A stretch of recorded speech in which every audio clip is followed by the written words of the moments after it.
She had spent years scrubbing floors and changing sheets, but when she stepped into Suite 303 and locked eyes with the millionaire guest, her heart nearly stopped.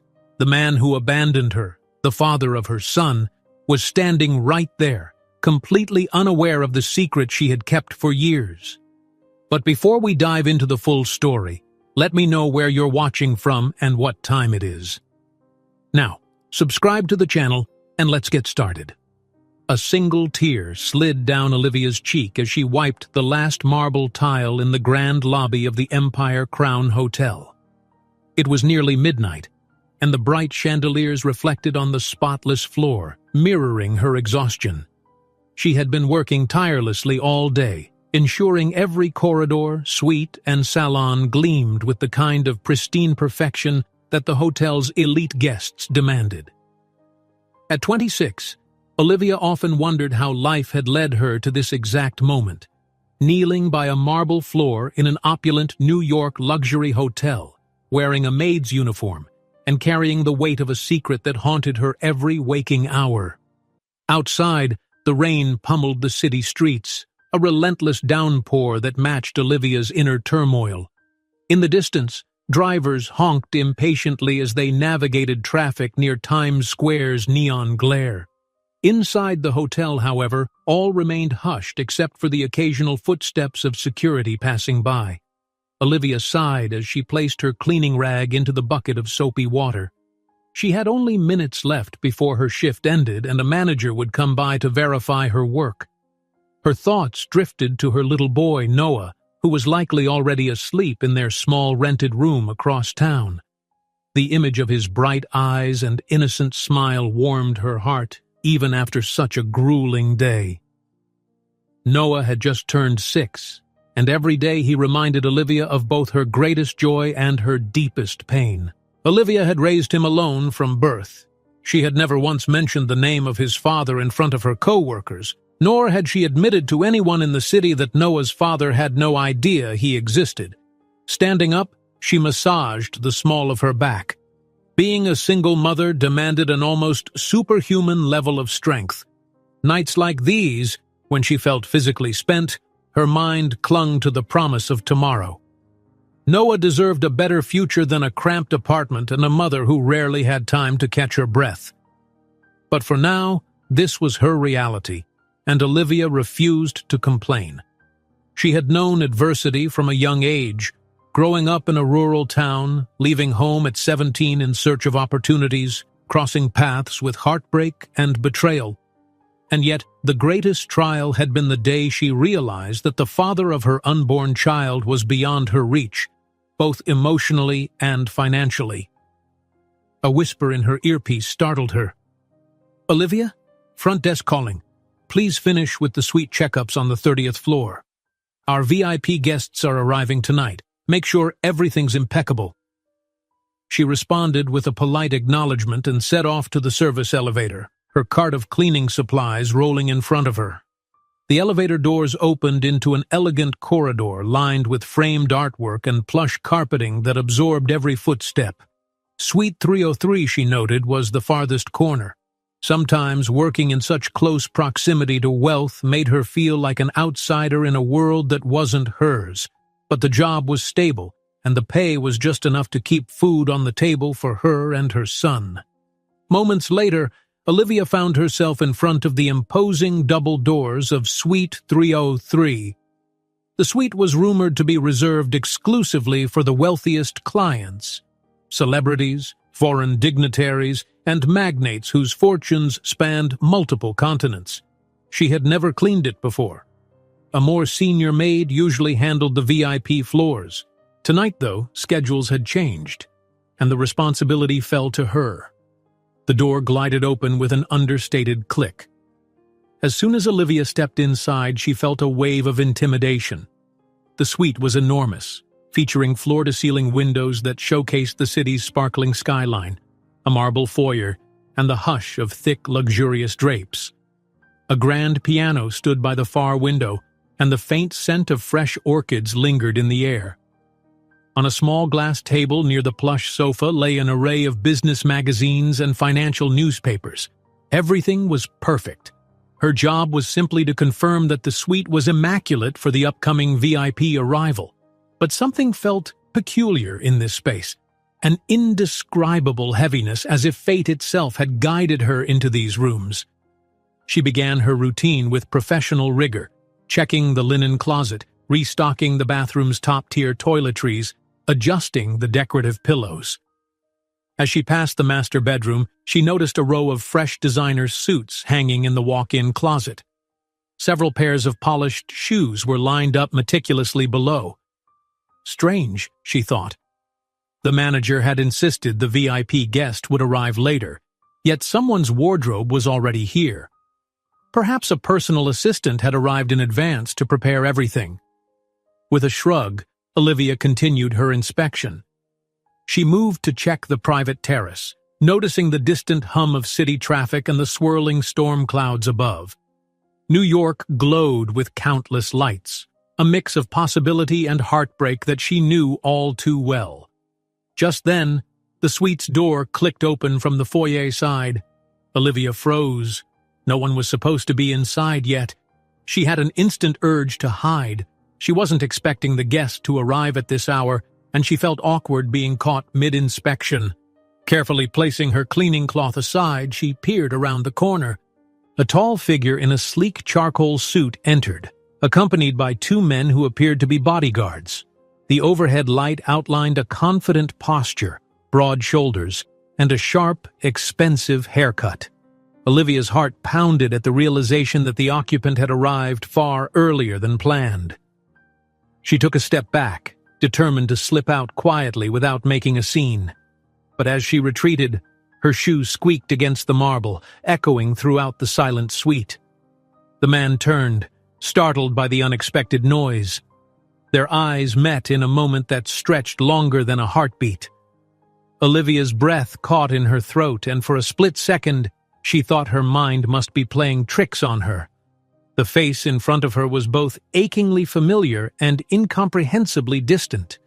It was James Harrington, a name known to the entire country as a billionaire investor, the same man Olivia had met almost 7 years ago in a whirlwind night she had never truly recovered from.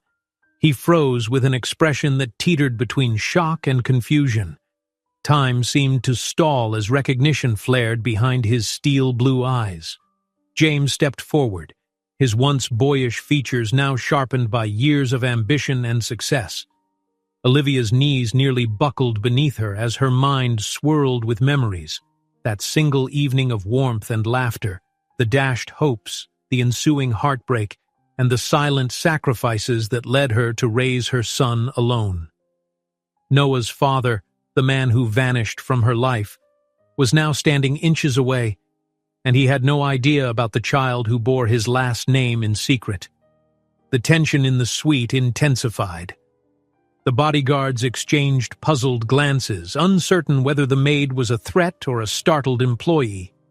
The city lights beyond the windows flickered and thunder rolled in the distant sky. Neither Olivia nor James seemed capable of forming words. Emotions collided in Olivia's mind: fear, betrayal, longing. Her greatest secret and most painful memory had manifested in front of her, wearing a tailor-made suit and a gaze that threatened to unravel every carefully built wall. Finally, James parted his lips, but the only sound escaping was a soft exhale. Olivia realized she had to speak, to maintain her professional composure, yet all that came out was a tremulous whisper of his name. James. Before either could process what was happening, the overhead lights flickered for a moment. The storm outside intensified, casting shadows on the suite's polished floors. Olivia wanted to run. She wanted to escape this improbable reunion that threatened her entire world. She knew that if James learned the truth, her quiet life with Noah would never be the same. But it was too late. Fate had opened a door they both thought was sealed forever. The father of her child was once again in her life. Only this time, he was one of the wealthiest men on the planet and had no inkling of the secret that bound them together. Thunder rumbled over Manhattan, causing the windows of Suite 303 to tremble as if acknowledging the charged atmosphere within. Olivia stood rooted to the spot, her heart pounding so loudly she was certain James could hear it. 1,000 memories and unanswered questions flitted across her mind, colliding in a whirlwind of fear and disbelief. How many times had she imagined running into him again? In every fantasy she was strong and prepared, able to confront him with dignity. Instead, her voice caught in her throat, and her cheeks burned under his silent scrutiny. James didn't move. For a man accustomed to exuding confidence and poise, he seemed momentarily lost. His gaze roamed over Olivia's features, surprise etched across his handsome face. Then, recognition flared in his eyes, compelling him to take an involuntary step forward. He swallowed, his Adam's apple bobbing. Every line of his expression signaled equal parts astonishment and confusion. "Olivia?" he managed, voice taut. His bodyguards exchanged perplexed looks, clearly unsure if the woman before them was a threat or simply an employee caught in an awkward moment. The tension simmered, crackling like static in the air. Olivia fought the overwhelming urge to turn on her heel and flee. Yet standing before the father of her child, this man she had known only for a brief, passionate evening, she realized running was no longer an option. Destiny had orchestrated a reunion she never thought possible. She cleared her throat, grateful for the noise of the storm that helped disguise her trembling breath. "Sir," she said, forcing composure into her tone, "I'm sorry if I startled you. I was just finishing a final inspection." She clutched the cleaning rag in her hand, clinging to it as though it might grant her the courage she needed. James's eyebrows pressed together. He looked over his shoulder at the bodyguards. "Leave us," he ordered quietly. There was no hesitation in the men's compliance. They exited to the hallway at once, leaving the two alone under the glow of a gold chandelier. Outside, lightning flashed, briefly casting elongated shadows of them both across the marble floor. When the suite's door clicked shut, James exhaled, ragged and unsure. "It's been years." His voice brimmed with disbelief.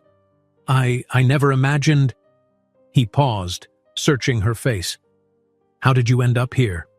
Olivia lowered her head, focusing on a single scuff on the tile rather than his piercing gaze.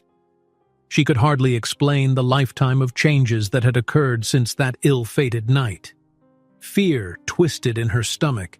Any mention of Noah might send James reeling, or worse, might jeopardize the fragile life she'd built.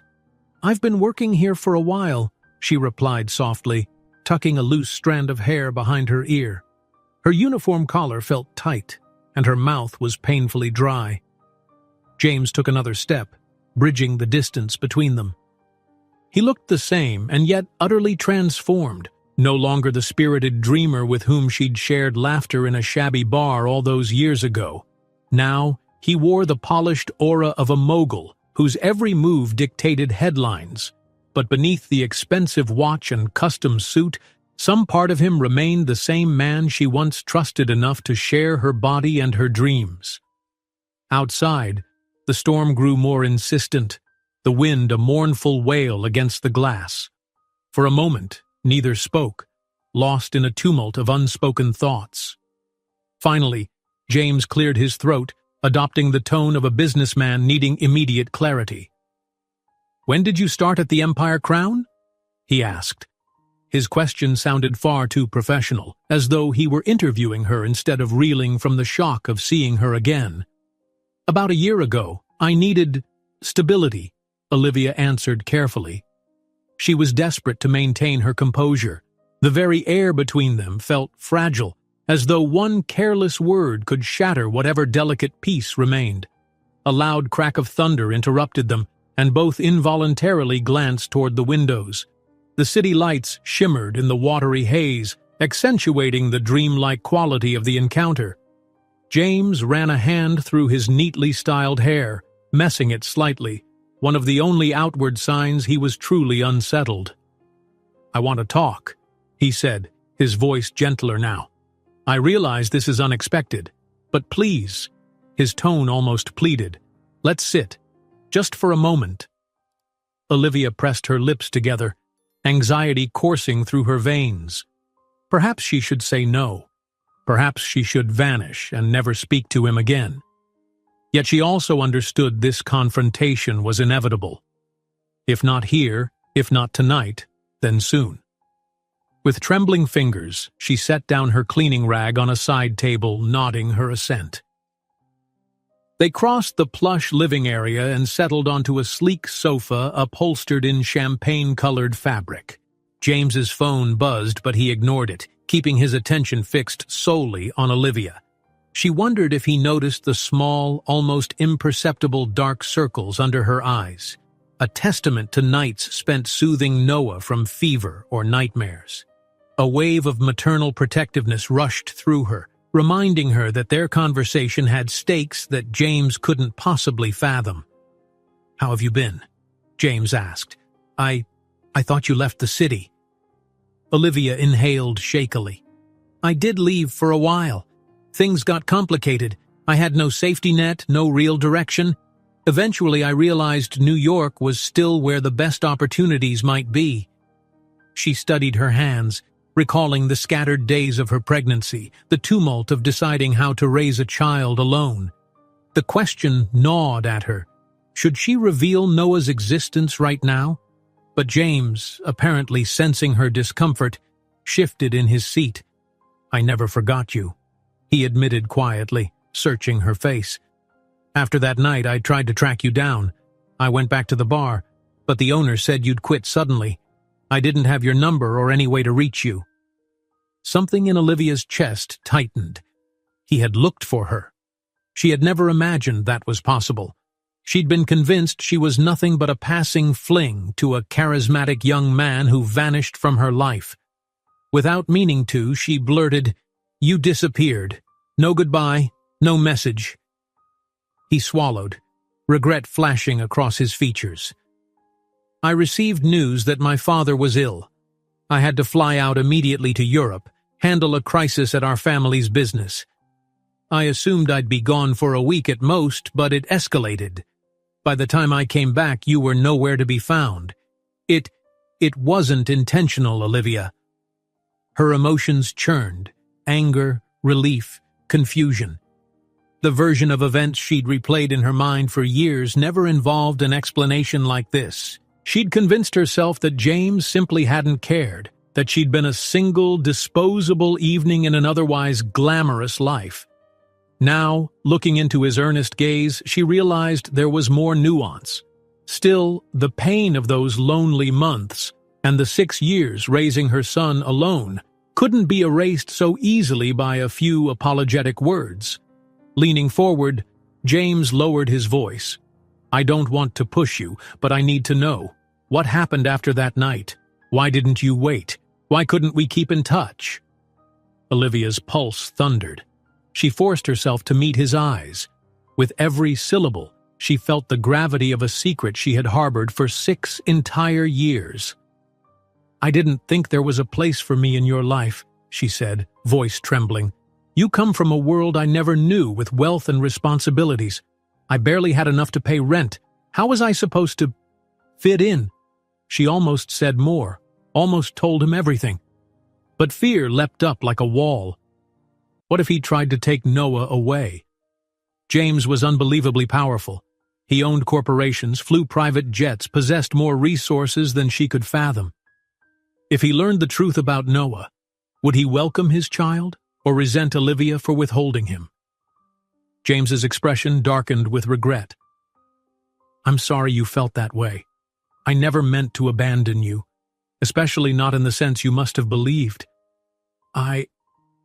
He hesitated, the weight of unspoken feelings hanging in the air. Another flash of lightning cut across the window, illuminating them both. This was the instant of revelation, suspended in time. Olivia could sense that they stood on the cusp of a decision with life-altering consequences. She swallowed hard, steeling herself. All at once the words pressed at her lips. For so long she had wondered how this moment might unfold. In the hallway, the bodyguards spoke in hushed tones. The storm roared outside, carrying the city's frantic heartbeat in every gust of wind.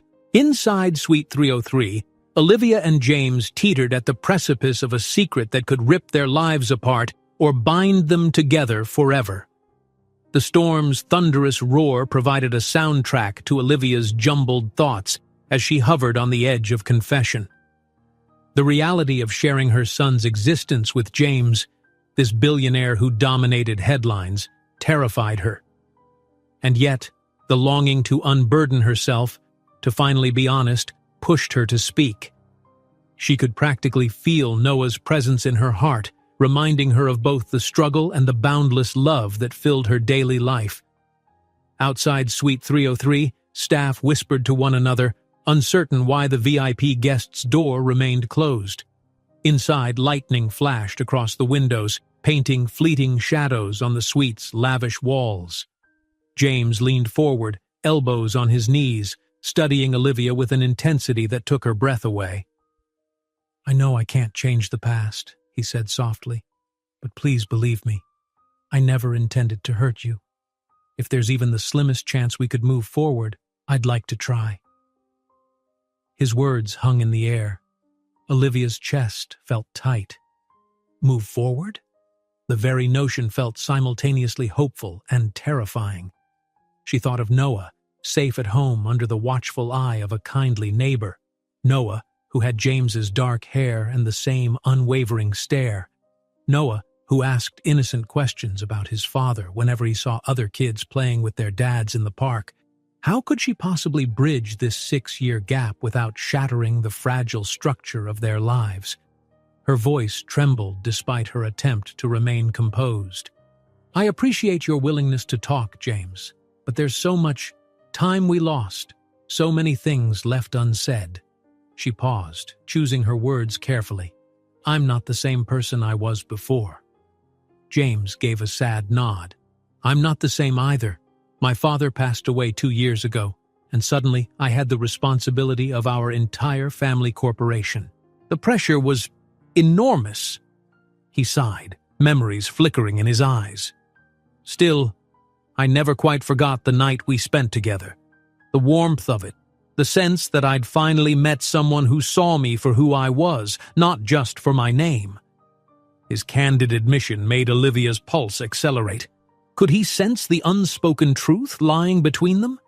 In the midst of her inner turmoil, the telephone on the side table beeped, shattering the quiet. Startled, Olivia glanced at the blinking red light. James pressed a finger to his lips, signaling her to wait, and snatched the receiver. "Yes," he answered, impatience creeping into his tone. The hotel manager's voice floated through, muffled and apologetic. They needed James's final approval on some details for his suite, menus, event scheduling, and so forth. He cut the manager off quickly. "Handle it. I'm occupied," he said curtly, setting the phone down with a controlled exhale. The short conversation acted like a shard of ice to the charged moment. Olivia stood, taking it as a cue to return to her professional duties. "I should go," she murmured, her eyes downcast to avoid betraying the swirl of emotion within.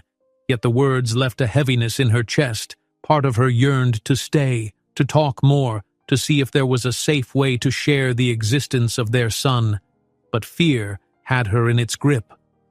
James rose immediately, closing the distance between them. "Wait, please," he said, gently laying a hand on her forearm. "I don't want to just let you walk away again." He swallowed, his voice taut with emotion. "I'm checking in here for at least 2 weeks. Business, meetings. Please let me see you again. Properly, outside of this hotel hierarchy." She hesitated. It felt surreal to imagine meeting him anywhere other than under these fluorescent lights, in the starched uniform that marked her job description. Meeting him as a woman with dignity, not a maid overshadowed by the difference in their social status.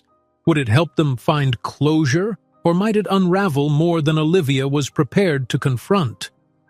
She managed a whisper that barely carried over the distant rumble of thunder. "Why, James? What would we even talk about? For a moment his eyes flickered with frustration, as though he was grappling with a puzzle missing vital pieces. I don't know. Everything. The years apart. Your life. He paused, and his voice dipped lower, more tentative. I'd like to understand what happened, why you left without a trace, why there's this barrier between us. I'm not expecting miracles, I want honesty. Honesty. The word hung in Olivia's mind like a bell, tolling her guilt. The truth was big, complicated, and deeply personal. Yet in James's gaze, she saw a genuine determination, as if her explanation could relieve him of a regret he'd carried for years. Did he deserve to know that regret had been overshadowed by the deeper, more pressing demands of parenthood? She took a trembling breath, feeling the frustration of her predicament. Maybe, she conceded softly, maybe I can explain some things, but I need time. A relieved smile lit James's features. Time, of course. Whatever you need. Olivia mustered a small nod, stepping out of his reach as though crossing an invisible border that separated their worlds. I still have rounds to finish, she said, glancing at the cleaning supplies left near the sofa. But if you'd like to talk later, maybe I can send you my phone number. James's face brightened at her suggestion. Yes, please. He reached into his suit pocket, retrieving a sleek silver pen and a small notepad typically reserved for financial notes or property addresses. Here, he said, write it down, or do you have yours memorized? Holding the pen, Olivia's hand felt unsteady. She jotted down her cell number, aware she could no longer hide behind unlisted addresses or new phone lines. Once he had this number, he would have a direct line to her life. But each stroke of the pen felt both liberating and terrifying. She handed him the slip of paper, her heart pounding. James carefully folded it and tucked it away inside his suit jacket. The gesture, though simple, carried a weight that made Olivia's throat tighten. She looked at him then, really looked, and saw not just the polished billionaire but the memory of a kind-hearted young man who once brought her a simple flower from a street vendor, just because she'd mentioned how much she loved daisies. I'll be in touch, he promised, his voice quiet yet resolute. And thank you for not running out that door. She offered a wavering smile, then retrieved her cleaning cart. Navigating around the plush chairs and crystal vases, she forced herself not to glance back at James. Her entire body buzzed with adrenaline, and she worried she might collapse the moment she stepped out of the suite. But each stride toward the door was a step forward in confronting the past she had long avoided. The corridor outside felt warmer, safer. She exhaled, leaning momentarily against the wall, letting the day's events seep in. She needed to get home to Noah to reassure herself that her stable little world had not cracked irreparably. Tonight she would hold him close, listening to his gentle breathing. She'd wonder if she could ever truly share him with James. Would James accept a child he'd known nothing about? Or would Olivia be risking an even deeper heartbreak for both her and her son? She took a moment to steady her breathing, then headed back toward the staff elevator. A passing coworker gave her a nod, oblivious to the emotional storm brewing within her. The manager's voice crackled in her earpiece again, directing her to another floor, to another task. Duty beckoned her to remain calm, but inside, her thoughts spiraled, a collision of hope, apprehension, and the elusive possibility of a future in which her son knew his father. No matter what happened next, this one truth felt certain. The precarious balance she'd managed for 6 years was shifting. James Harrington was back in her life, a man more powerful than she dared imagine. And hidden in the small apartment across town was a bright-eyed boy who carried his father's features, waiting for a bedtime story that might soon change forever. The drive back home was a silent affair. Once her shift ended, Olivia slipped into the back seat of a battered rideshare car, staring out at the rain-slicked roads. Exhaustion weighed her down, and no matter how tightly she closed her eyes, she saw James's face in her mind, the flash of concern, the curve of his mouth when he half smiled. Her thoughts turned to practical matters. If he truly wanted answers, she would have to figure out how to tell him about Noah in a way that wouldn't turn her life into chaos, because chaos felt all too real a possibility. James was no ordinary man. He belonged to a world of boardrooms, shareholder meetings, and paparazzi. She couldn't even fathom what might happen if tabloids learned that the Harrington empire had an heir born in secret. At last, she arrived at her apartment building, an unremarkable aging structure with chipped paint and flickering hallway lights. She tipped the rideshare driver with what little change she had and hurried inside, mindful of the squeaking floors. A neighbor occasionally left an old radio playing softly, and the hum of a local station followed Olivia as she climbed to the third floor. The door to her unit creaked open, revealing a modest living room where mismatched furniture filled the cramped space. She spotted a dim glow from the small lamp near the couch, and relief washed over her when she saw the neighbor, Ms. Bernice, flipping through a magazine. She was a gentle retiree who offered to keep an eye on Noah whenever Olivia worked late. "How was work, dear?" Ms. Bernice asked kindly, her voice low so as not to wake Noah. "It was eventful." Olivia managed a tight smile, but her eyes betrayed her turmoil.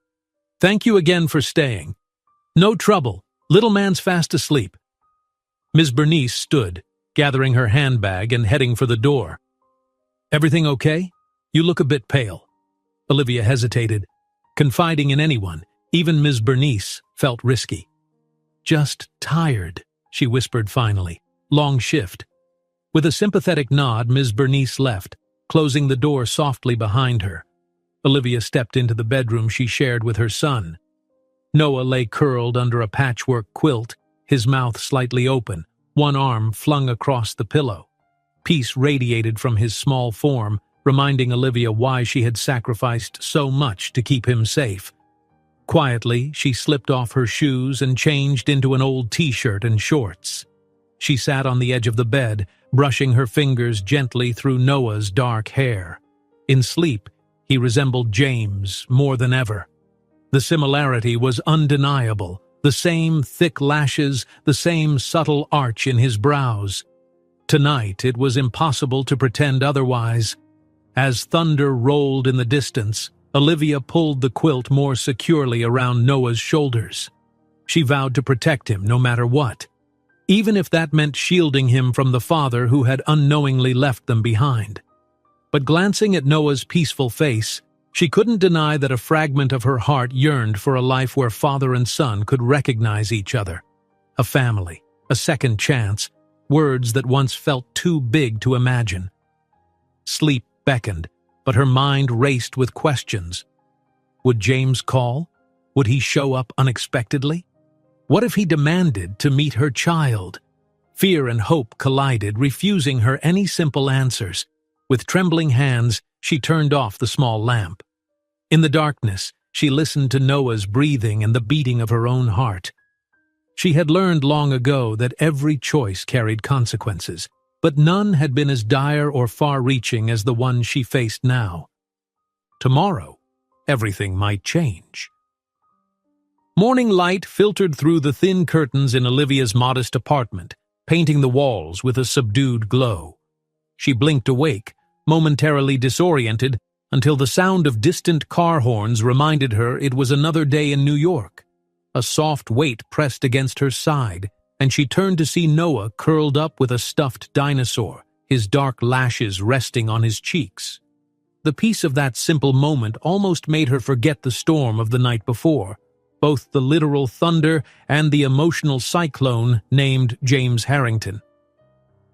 In the kitchen, Olivia started the coffee maker, rubbing her eyes and mentally rehearsing the day's tasks. She had no missed calls on her phone, which was both a relief and a source of gnawing uncertainty. Would James phone her at all? Or had he decided to bury last night's encounter and move on with his life? She paused to check her reflection in the dull metal of the toaster. Exhaustion clung to her, but a faint spark in her eyes hinted at a renewed sense of purpose. She might not know what to do about James yet, but she did know that Noah's needs were her top priority. The smell of coffee soon mingled with the gentle warmth of the early sun, and she wondered if it was foolish to hope for some kind of future that felt less secretive. A soft murmur from the bedroom signaled that Noah was stirring. She poured him a small glass of juice and some cereal, hoping to start the morning routine on a calm note. As she set the table, she couldn't help recalling James's earnest expression. He had asked for time. She'd given him her number. Now each minute stretched with apprehension. Would her phone buzz with a message from him? Noah padded into the room, pajamas rumpled. "Mommy, I'm hungry." His voice was still thick with sleep. "Morning, baby." She drew him close, savoring the comforting scent of his tousled hair. "I made your favorite cereal. Eat up, and then we'll get you dressed for school." Noah settled at the table, swinging his small legs. "Ms. Bernice said you came home late. Did you have to clean a lot?" She forced a smile, determined to keep her voice light. "I did. It was a busy night, but everything went fine." It was an incomplete truth. She hoped a time would come when she could share more. Once Noah began eating, Olivia's phone chimed unexpectedly as if on cue. Her heart skipped. Reaching for it, she stared at the screen to see an unknown number. The text read, "Hi, Olivia, it's James. I realize it's early. Sorry if this wakes you. Would love to meet today if you're free. Let me know. No pressure." Her breath caught. She glanced at Noah, who was pouring more cereal into his bowl, oblivious to the significance of that one message. Quickly, she typed a reply, her fingers clumsy from nerves. "Good morning. I'm up. Have to take my son to school, then work a short shift. I finish around 3 p.m. She hesitated, then added, "We could meet at the cafe near 8th and Delancey around 4 p.m. if that suits you." She hesitated again, pressing send before she could overthink it. James's response came almost immediately. 4 p.m. is perfect. See you then." Olivia set the phone aside, heart fluttering. She swallowed the surge of uncertainty. This was happening. The father of her child wanted to see her, alone, and she had only hours to figure out how or if she might disclose the truth. She felt as though she was walking a tightrope over an abyss. One misstep, and everything could topple. "Mommy!" Noah's voice interrupted her anxious thoughts. He'd finished his cereal and was looking at her with an endearing tilt of the head. "Is something wrong?" She knelt by his side, ruffling his hair. "Just grown-up stuff, sweetie, don't worry. Finish up and let's get you ready for school." Traffic was its usual cacophony of blaring horns and idling engines when Olivia maneuvered through crowded streets, leading Noah by the hand. The boy chattered excitedly about an upcoming art project at school. Listening to him helped Olivia steady her racing heart, pulling her focus back to the moment. She'd never been one to run from challenges, but her motherly instincts roared to life at the mere thought of telling James about Noah. This wasn't just her story anymore, it was Noah's too. After dropping her son off, she caught the subway downtown. The rickety car lurched over the tracks, each screech a harsh reminder of the city's frenetic energy. She clutched the metal pole, mind drifting between preparations for her short shift at the hotel and the upcoming conversation with James. She dreaded the possibility that he might react with anger or accusations. But another part of her, a smaller, more hopeful part, wondered if maybe he would embrace the news. When she arrived at work, the lobby staff bustled past her with hurried greetings, barely noticing the swirl of turmoil behind her polite nods. The Empire Crown Hotel soared above her, all glass and polished steel. The same place where James now resided, where he had discovered her after years of separation. Standing in the staff locker room, she donned her uniform with shaking hands. Her colleagues carried on mundane conversations about weekend plans and scheduling conflicts. Nobody suspected the storm inside Olivia's thoughts. She reminded herself to breathe, to do her job with the same diligence as always. The hours until her shift ended seemed both too short and too long, too short to fully prepare for James's questions, too long in the sense that she could hardly wait for the confrontation to be over. By 2:45 p.m., Olivia was methodically restocking housekeeping supplies at the back of the hotel's service area. Her manager had stepped out, leaving Olivia alone in a cramped storeroom lined with shelves of spare sheets, towels, and miniature toiletries. The repetitive task was oddly soothing. Counting items and arranging them in neat stacks momentarily calmed her anxious thoughts. She felt her phone vibrate in her pocket. Heart pounding, she checked to see yet another text from James. "Any chance you're free earlier than 4? I'm just finishing a meeting. If not, I'm happy to wait." Her fingers hovered over the screen. She quickly typed, "Sorry, can't leave before 3. We'll see you at 4. Is everything okay?" He replied, "Yes, just eager to see you. No rush." That final punctuation, a simple smile, somehow comforted her. James had always possessed a gentle side, overshadowed perhaps by the grandeur of his name and fortune. She thought back to the younger man she'd once known, who'd teased her with jokes, who bought daisies in the middle of the night just to watch her smile. Could that side of him survive the world he now ruled from penthouses and board meetings? Time edged forward. She finished her tasks promptly, turned in her shift report, and gathered her things. She felt a pang of nervousness as she exited the staff entrance. What if James was already waiting out front? But no, only the usual swirl of taxis and weary travelers. Taking a steadying breath, she hurried toward the subway station. The cafe near 8th and Delancey was a cozy establishment with exposed brick walls and large windows that allowed the waning afternoon sunlight to spill onto wooden tables. Painted with cheerful murals, it was the kind of place local artists frequented, giving it a bohemian vibe at odds with the city's corporate bustle. Olivia arrived just before 4 p.m., scanning the faces at each table. James wasn't there yet. Relief mingled with disappointment. She chose a small table near the back, where she could watch the door without feeling too conspicuous. Minutes ticked by and the knot in her stomach tightened. She wrapped her hands around the cafe's ceramic mug, letting the warmth seep into her palms. Was it silly to be this anxious? Possibly, but she had a right to be. She was on the verge of possibly telling the father of her son exactly who that son was. At 4:07, James walked in. Heads turned in his wake. He was the type of man who drew attention without trying. The tailored suit, the chiseled jaw, and that hint of confidence exuding from every gesture. Yet his eyes sought her out instantly, and when he spotted her, relief brightened his features.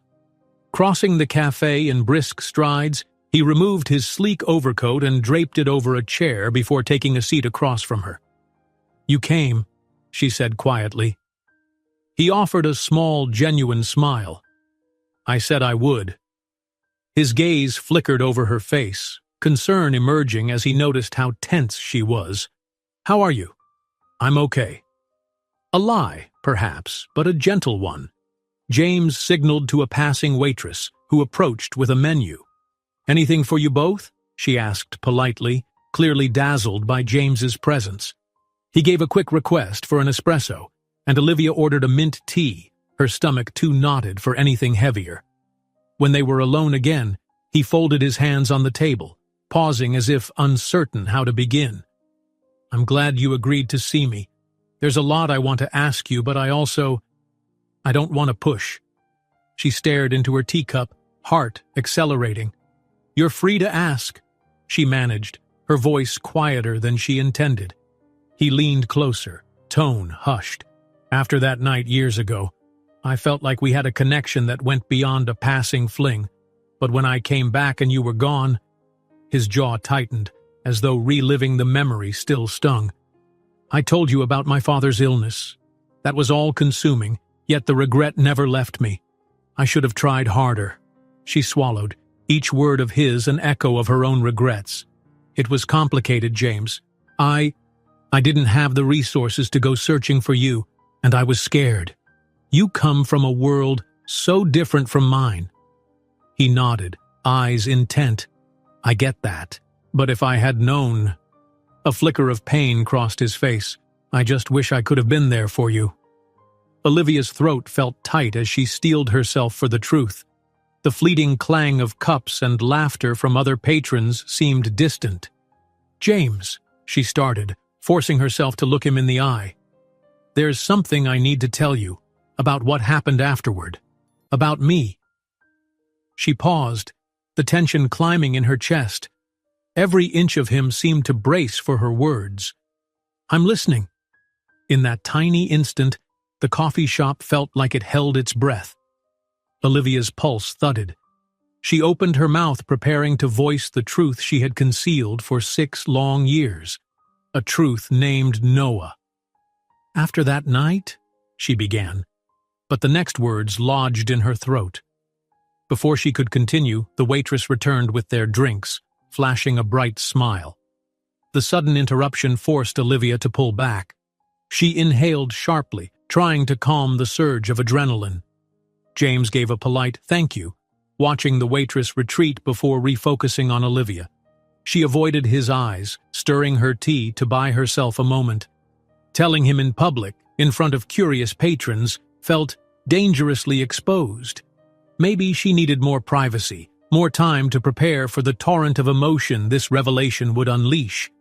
He sensed her hesitation and reached across the table, lightly covering her hand with his.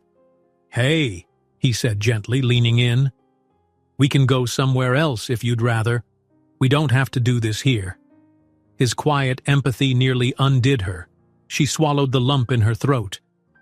"Yes, maybe that's best," she whispered. "Could we walk? It's a nice day outside and there's a park a few blocks away." James nodded without hesitation, already placing cash on the table for their drinks. "Of course. Let's go." Relief mixed with a strange dread as she rose. The tension in her shoulders refused to ease. Her eyes drifted to her phone, thinking of Noah's school schedule.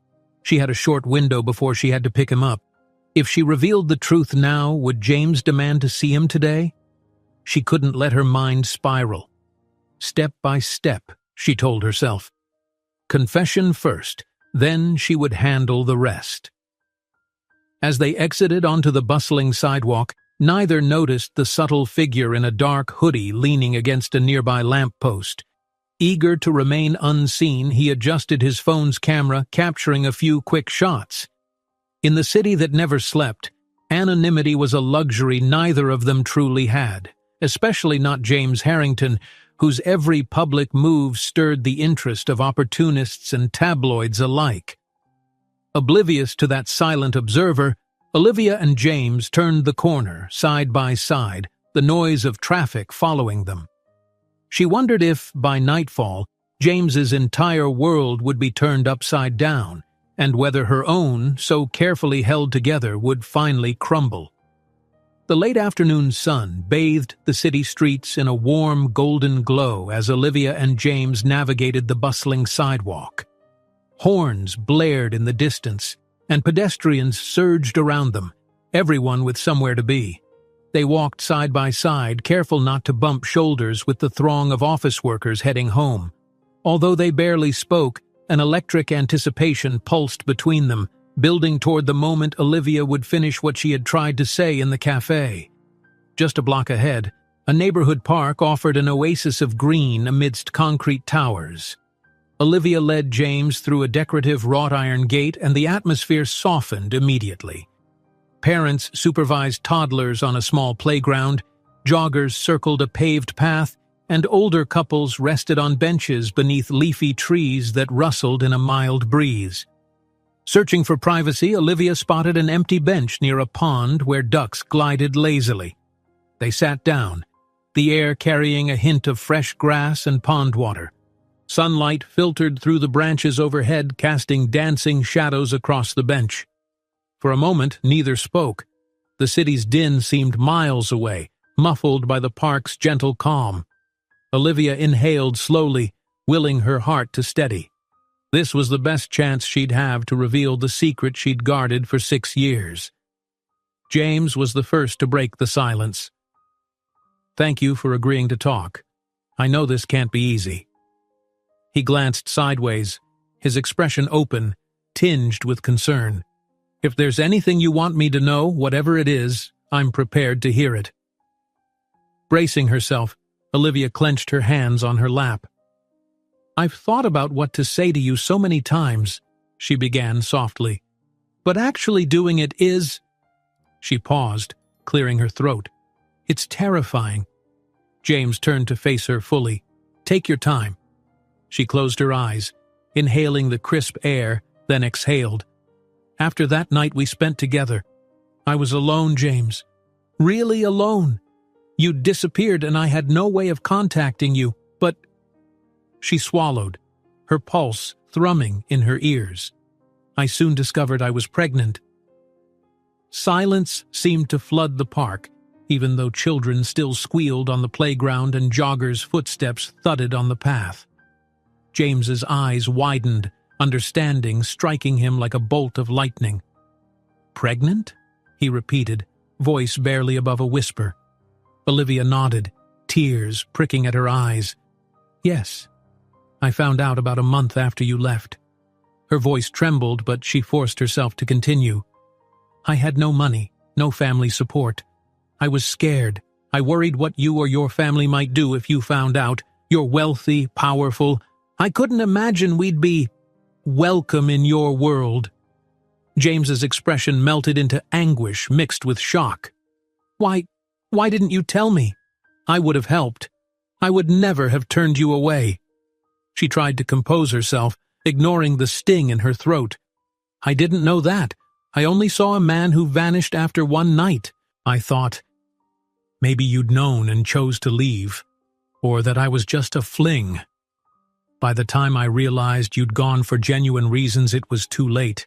I was pregnant, alone, and had no clue how to reach you." Shoving trembling fingers through his hair, James breathed in and out, grappling with the realization. "So, you had our baby?" His voice quivered, eyes flicking to meet hers, desperate for confirmation. "Yes," she admitted, a tear slipping free. "His name is Noah. He just turned 6. A wave of emotion contorted James's features, and he had to look away, blinking rapidly. He gripped the edge of the bench so tightly his knuckles turned white.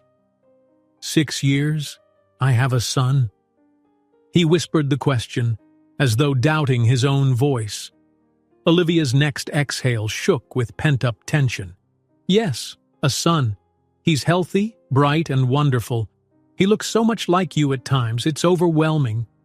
James swallowed hard, his gaze flickering across the pond, unfocused. The minutes stretched in silent upheaval, everything in his world tilting. Olivia watched him carefully, bracing for the anger or accusations she feared would erupt. Instead, he pressed his palms against his eyes, pulling them away moments later with a haunted look. 6 years, he repeated, as though trying to process the passage of time he'd lost. "You've been raising him alone this entire time?" She nodded, her voice a ragged whisper. "I had no choice. I had to survive. I moved around. I took whatever jobs I could find. Then about a year ago I landed steady work at the hotel." James inhaled sharply. "And you never once tried to contact me?" Hurt sparked in Olivia's chest. "I had no phone number, no address. All I knew was your name and that you were from some prominent family. And by the time I pieced everything together, I was convinced you'd never intended to stay in my life." He lowered his head, his dark hair catching flickers of sunlight. "If I'd known," he murmured, "I would have been there, Olivia. I swear it." A little boy's laughter echoed nearby as he chased a squirrel along the path, and Olivia bit her lip, imagining Noah in that moment. She couldn't deny the pang of regret that James had missed out on those first smiles, that first time Noah called her Mama, his first steps. But then she also remembered the sleepless nights, the bills that went unpaid, and the unrelenting worry about how to feed and clothe her child. Steeling herself, she reached out and lightly touched James's arm. "I'm sorry," she said softly, "but I didn't know how to handle it. For years I told myself that I was protecting Noah, that it was better for him not to be entangled in a life of privilege where we didn't belong. But when I saw you last night, I realized maybe I've been protecting my own heart too. James covered her hand with his own, his voice thick. God, Olivia, you don't know how much I wish I could go back in time. Not just for me, but for him. An unexpected wave of sympathy coursed through her. I know. They lapsed into silence, letting the ambient sounds of the park fill the gap in their conversation. James's mind raced with what it meant to be a father. He had always envisioned one day passing on his family's legacy, teaching a child to ride a bike or reading bedtime stories in a penthouse overlooking the city. But now, that child was already 6, with established routines, first days of school, and a life James had never touched. How is he? James asked, breaking the hush. Noah. What's he like? Despite her tears, a small smile tugged at Olivia's lips. He's bright, curious. He loves dinosaurs and can list at least 10 different species by heart. He's got this sweet habit of doodling them in his notebooks. He's also sensitive, hates seeing anyone hurt or upset. A hint of pride shone in her eyes. He's my whole world, James. James's expression wavered between awe and regret. I wish I'd known sooner. I missed so much. Her hand slipped away from his arm, folding back into her lap. It's not too late. If... She hesitated, an entire universe of ifs swarming in her mind. If James truly wanted to know Noah, if he could accept the boy as his own, if he could respect the life she had built so carefully. James's phone buzzed, a rude intrusion from the outside world. He ignored it at first, but after a second insistent vibration, he retrieved it from his pocket, glancing at the screen. His brow furrowed in irritation. I'm sorry, he muttered, silencing the device. Work never stops. But this is more important. Olivia released a weighted breath, fiddling with the hem of her sweater. If you want to meet him, we'll have to do this carefully. Noah doesn't know anything about you. About his father. A flicker of pain crossed James's face. I understand. I don't want to turn his life upside down. Not if he's happy. She responded quietly. He's happy. But he's also asked about his dad. Recently he's noticed other kids have fathers. I never knew what to say. James nodded slowly, absorbing her words. Whatever you need, whatever Noah needs, I'll do. But you should know, Olivia, I'm not walking away from him. Relief and trepidation mingled in her chest. Then we'll talk, plan how to introduce you. Slowly. He's only 6, and his world is small. She cast a glance over the park, aware of a creeping sense of danger. We must be cautious, James. Your life isn't exactly private. If the media found out about an unknown heir... He grimaced. I know. The paparazzi and tabloids can be brutal, but we'll find a way. I won't let them hurt Noah. She managed a nod, comforted by his reassurance, though a nagging worry persisted. In the city's hidden corners, unscrupulous people might attempt to monetize any scandal involving the Harrington family. And just the thought of Noah's face plastered across tabloids made her blood run cold. Still, seeing the raw emotion in James's gaze stirred her compassion. He had lost 6 years, years he could never reclaim. And despite the potential upheaval, something about sharing the weight of single parenthood felt like a relief she'd never imagined. A light breeze rippled the surface of the pond, sending ducks scattering. James finally tore his gaze from her, staring at the tiny waves. Thank you, he said hoarsely, for telling me. I can't fix the past, but I promise I'll do right by you both. Olivia felt her heart ache with a mixture of hope and wariness. I want to believe that, she whispered. For Noah's sake, I hope it's true. They sat there quietly for another moment, letting the enormity of this new chapter settle in. Somewhere nearby, a small ice cream cart chimed its cheerful tune, a little girl squealed with delight, and the world continued spinning around them. Yet in that park, On that worn bench, Olivia and James felt time slow as they contemplated a future defined not just by regret, but by possibility. They left the park side by side, tension buzzing in the air like an electrical current. Although they had reached a fragile agreement to navigate this truth together, the logistics loomed. How to tell Noah, how to deal with James's public image, how to reconcile two vastly different worlds. Each block they traversed felt like a step further into unknown territory. To Olivia's surprise, James insisted on accompanying her to Noah's school. "At least let me see the building," he reasoned. "I promise to keep a low profile." Reluctantly, she agreed. They took a short cab ride in charged silence. Her mind spun with apprehension. Was it wise for James to see even the outside of Noah's school? But she also understood his yearning. If she had been denied knowledge of Noah's existence for so long, she might feel the same urge to glimpse the place her child spent his days. When they arrived at the school's modest entrance, the chatter of children echoed from the yard. Parents stood around, waiting for dismissal. James stepped out of the cab behind Olivia, immediately drawing curious glances from a few onlookers. He carried himself with effortless grace, his expensive suit starkly out of place in the low-key neighborhood. Olivia paused, turning to him. "This is it," she said quietly, gesturing to the front doors. Her nerves rattled. "Noah's class gets out in a few minutes, but maybe you shouldn't be here when he comes out." "Not yet." James nodded, looking both determined and resigned. "I understand." Together they lingered near a fence, far enough from the crowd that Noah wouldn't spot them upon exiting. Every passing minute seemed heavier. Finally, the bell rang and a flood of children poured onto the sidewalk with backpacks and excited chatter. Olivia's heart clenched as she recognized the familiar mop of dark hair among them. Noah was hand in hand with a classmate, discussing something animatedly, face lit with a bright grin. James inhaled sharply, emotion gripping him. "He looks so grown," he murmured, voice raw.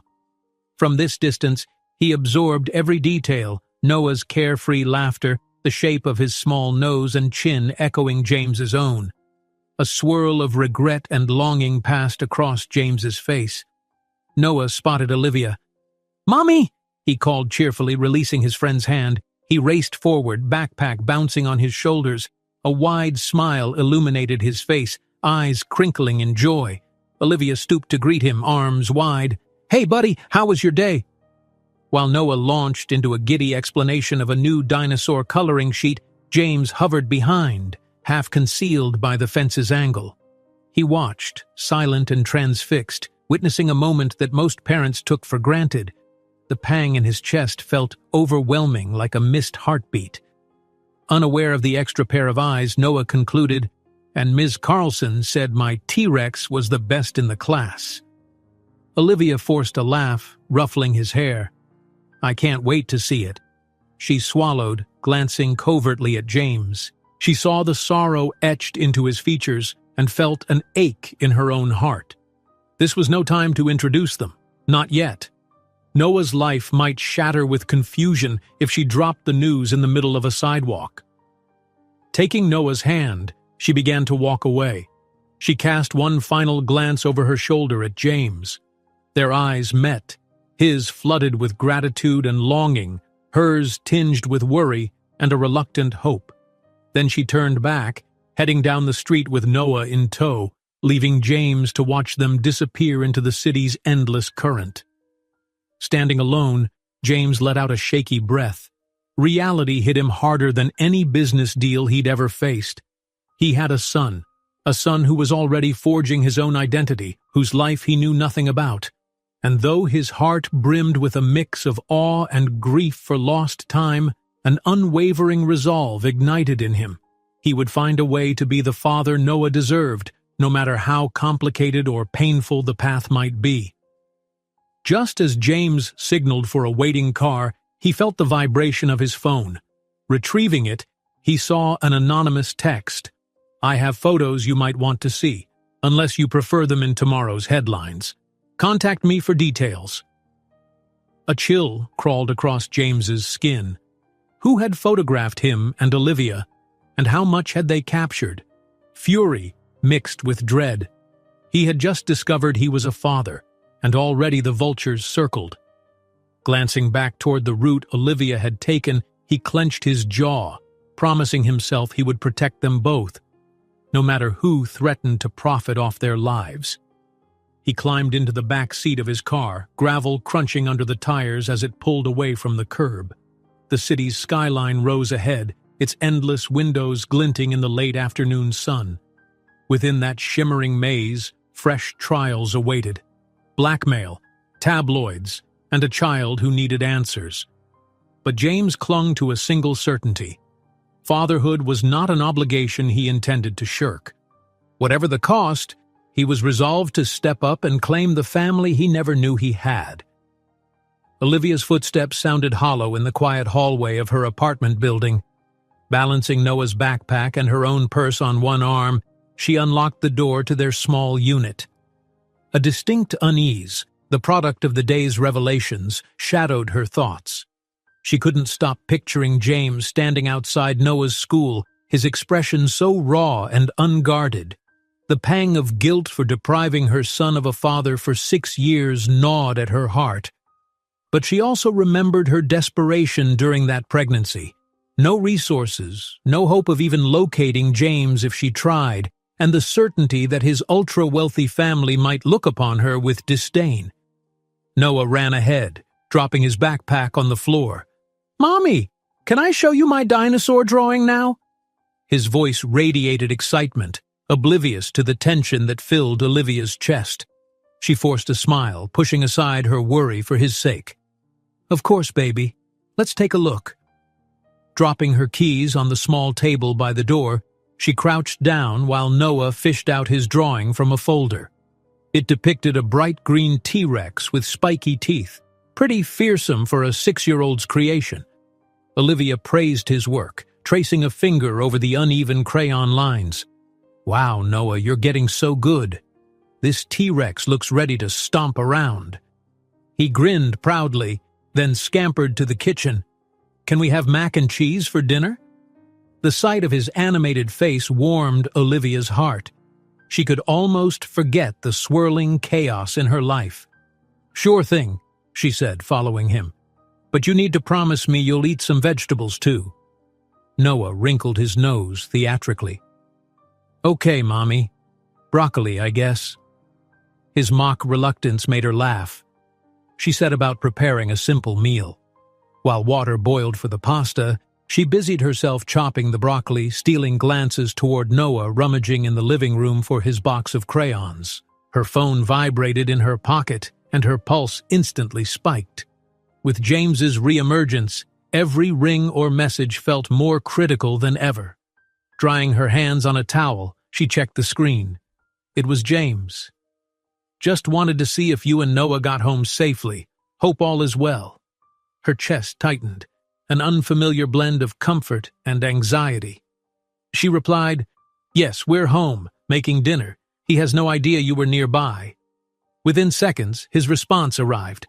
"I'm relieved. Let me know if you need anything, seriously. Anything at all." Olivia hesitated, considering how to reply. It felt odd having someone else, especially someone so powerful, offering support so openly. The warmth of his concern fought against her trepidation. "Thank you," she wrote back simply. "We're okay." She slipped the phone back into her pocket and turned her attention to stirring the pasta. Noah happily hummed a tune while coloring, unaware of how drastically their world was changing. In a lofty penthouse suite at the Empire Crown, James stood at the wide window, gazing at the neon tapestry of New York City below. The skyline glittered like a promise, but tonight he barely noticed its allure. His thoughts drifted to the image of Noah bounding out of school, beaming at Olivia. That boy he had only glimpsed from afar was his son. The significance weighed on him, both an ache and a revelation. With a sigh, he turned away, pacing the living area. Earlier, he'd received the anonymous text threatening to reveal pictures of him and Olivia. He had ignored follow-up messages so far, but the threat loomed. If those photos showed anything hinting at Noah's existence, tabloids would have a field day.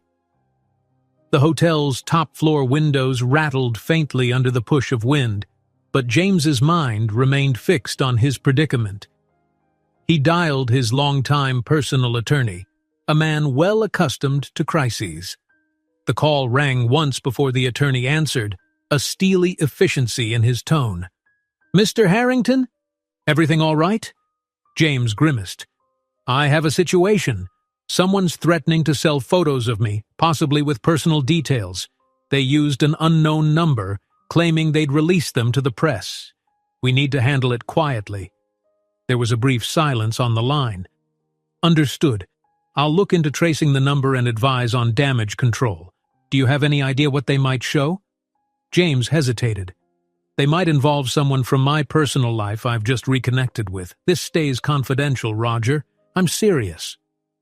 "Of course. I'll assemble our security and legal teams. We'll keep it tight." Ending the call, James let out a breath, tension thrumming in his veins. He loathed the idea that Olivia and Noah could be targeted by unscrupulous opportunists. Today had already been life-altering. He wasn't about to let extortion or tabloid gossip overshadow the delicate steps needed to become a part of Noah's life. Despite the hour, James was too restless to sleep.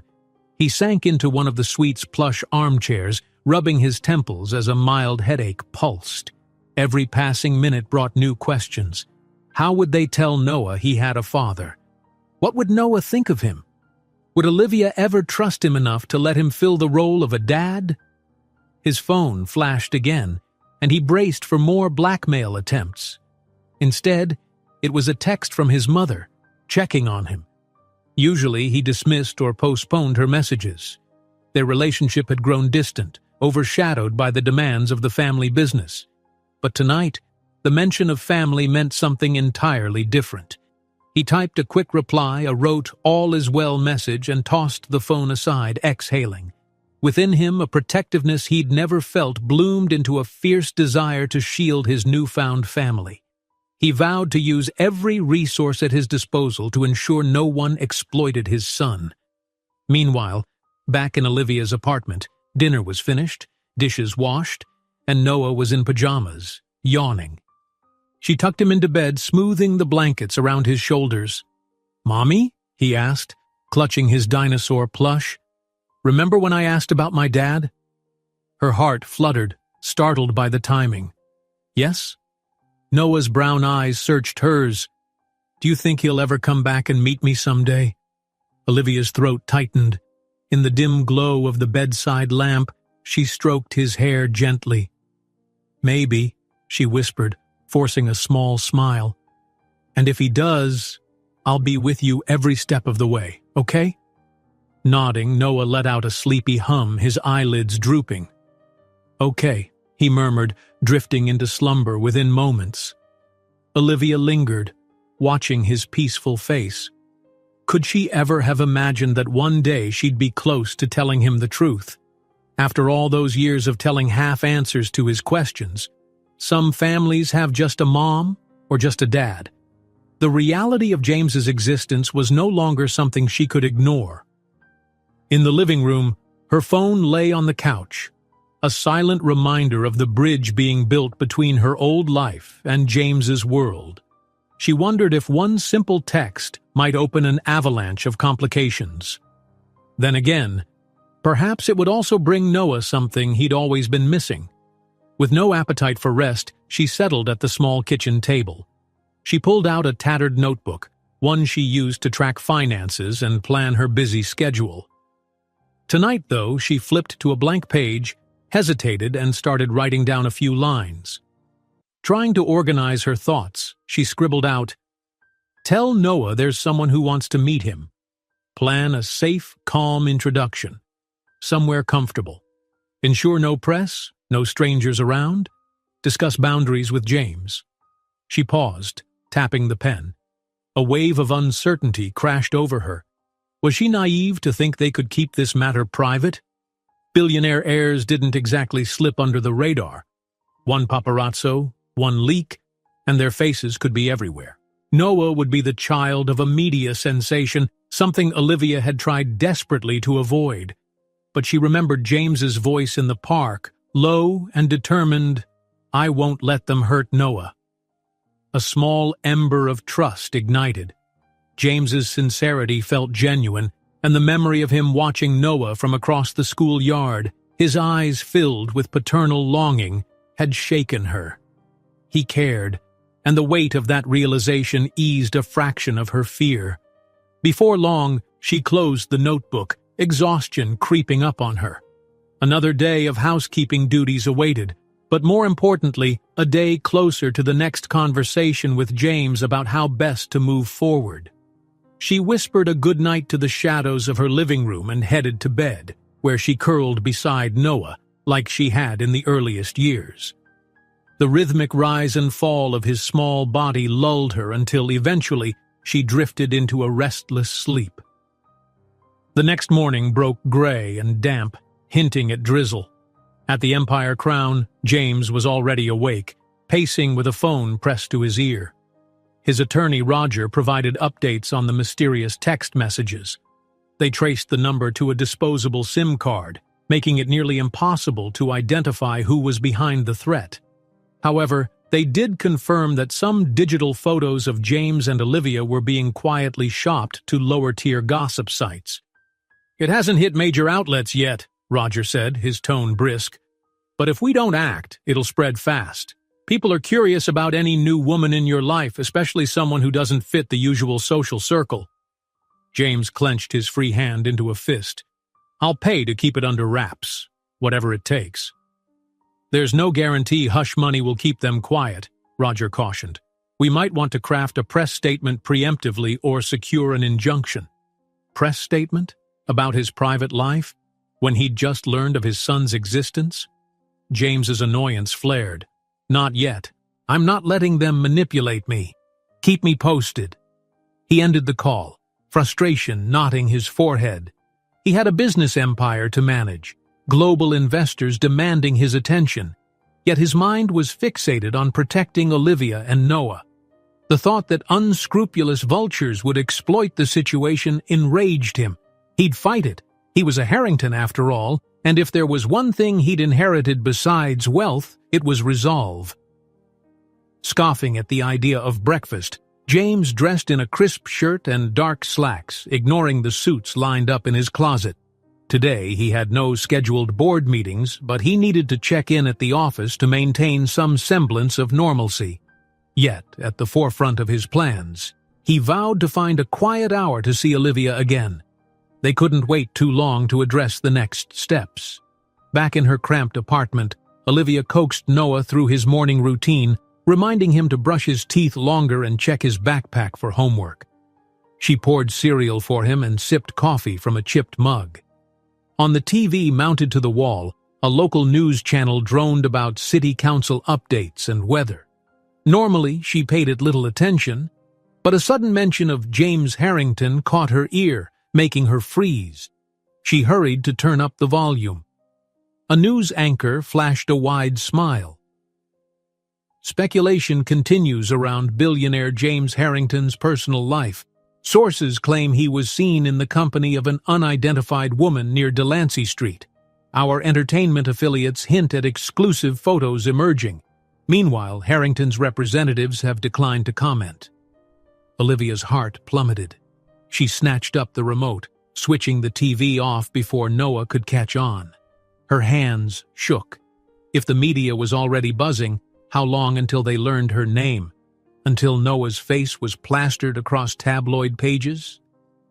That afternoon, she arrived at the hotel for her shift with a heightened sense of paranoia. Every coworker's glance felt suspicious, as though they might have seen the segment. But in reality, they were all just busy or indifferent, preparing the elegant lobby for a new influx of guests. She slipped into the staff elevator, forcing herself to breathe. She needed to act normal. She just had to push through the day's tasks and avoid any slip that might draw attention. She checked her phone repeatedly, expecting a frantic message from James about the news report, but nothing came. Was he handling the crisis alone? Perhaps his silence meant he had it under control? Or maybe it was worse than she imagined. Mid-shift, she wheeled her cleaning cart through a plush corridor on the 10th floor. As she entered a suite to change linens, she paused. Her phone vibrated. Heart in her throat, she retrieved it, reading James's message.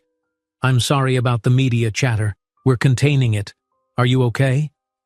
She hurriedly typed back, mindful of her limited break time. "Saw the news. Worried. At work now. Will I see you later?" He replied quickly. "Yes. Let's meet soon. I'll arrange something secure. Don't worry. I'll protect you both." Olivia's breath caught. She hoped he was right. Hoped that his wealth and influence truly could shield them from the worst. Forcing herself to focus, she tucked her phone away and continued making the bed, smoothing the satin duvet with painstaking care. She was good at this, she reminded herself, creating order out of chaos.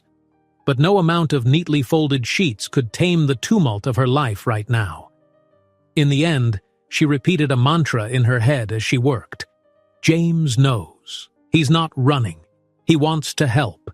And perhaps, just perhaps, that was enough to keep her poised on the razor's edge of hope for another day. Cautiously, Olivia stepped off the subway that evening, her nerves stretched thin from an unrelenting day.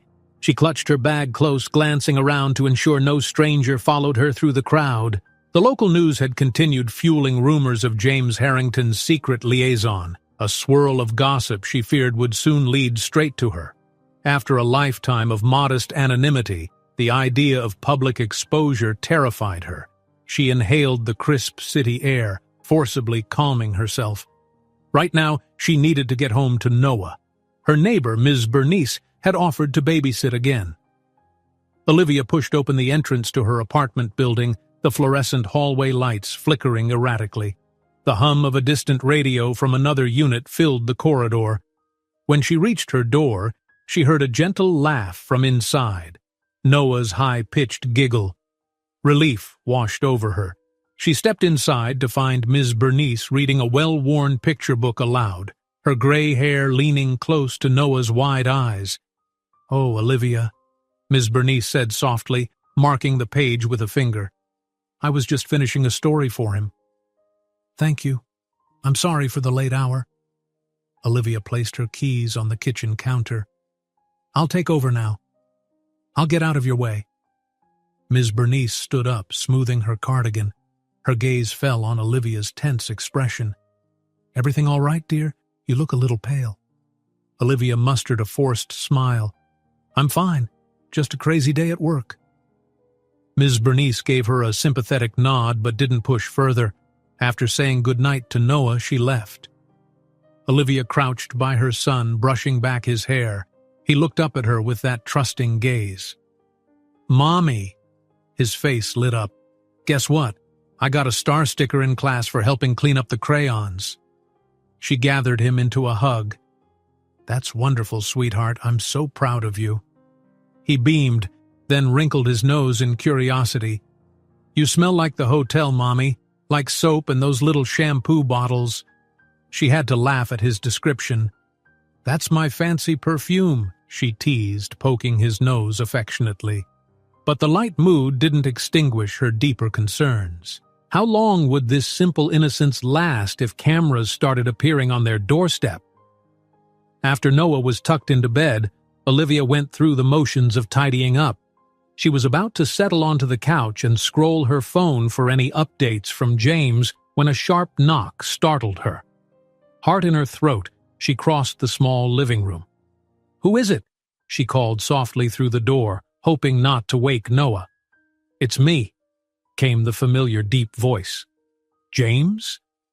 She opened the door a crack, shocked to see him standing in the dimly lit hallway, still wearing his tailored suit, rain droplets clinging to his shoulders. Her mind spun. Why would he show up here of all places, risking notice in a simple apartment building?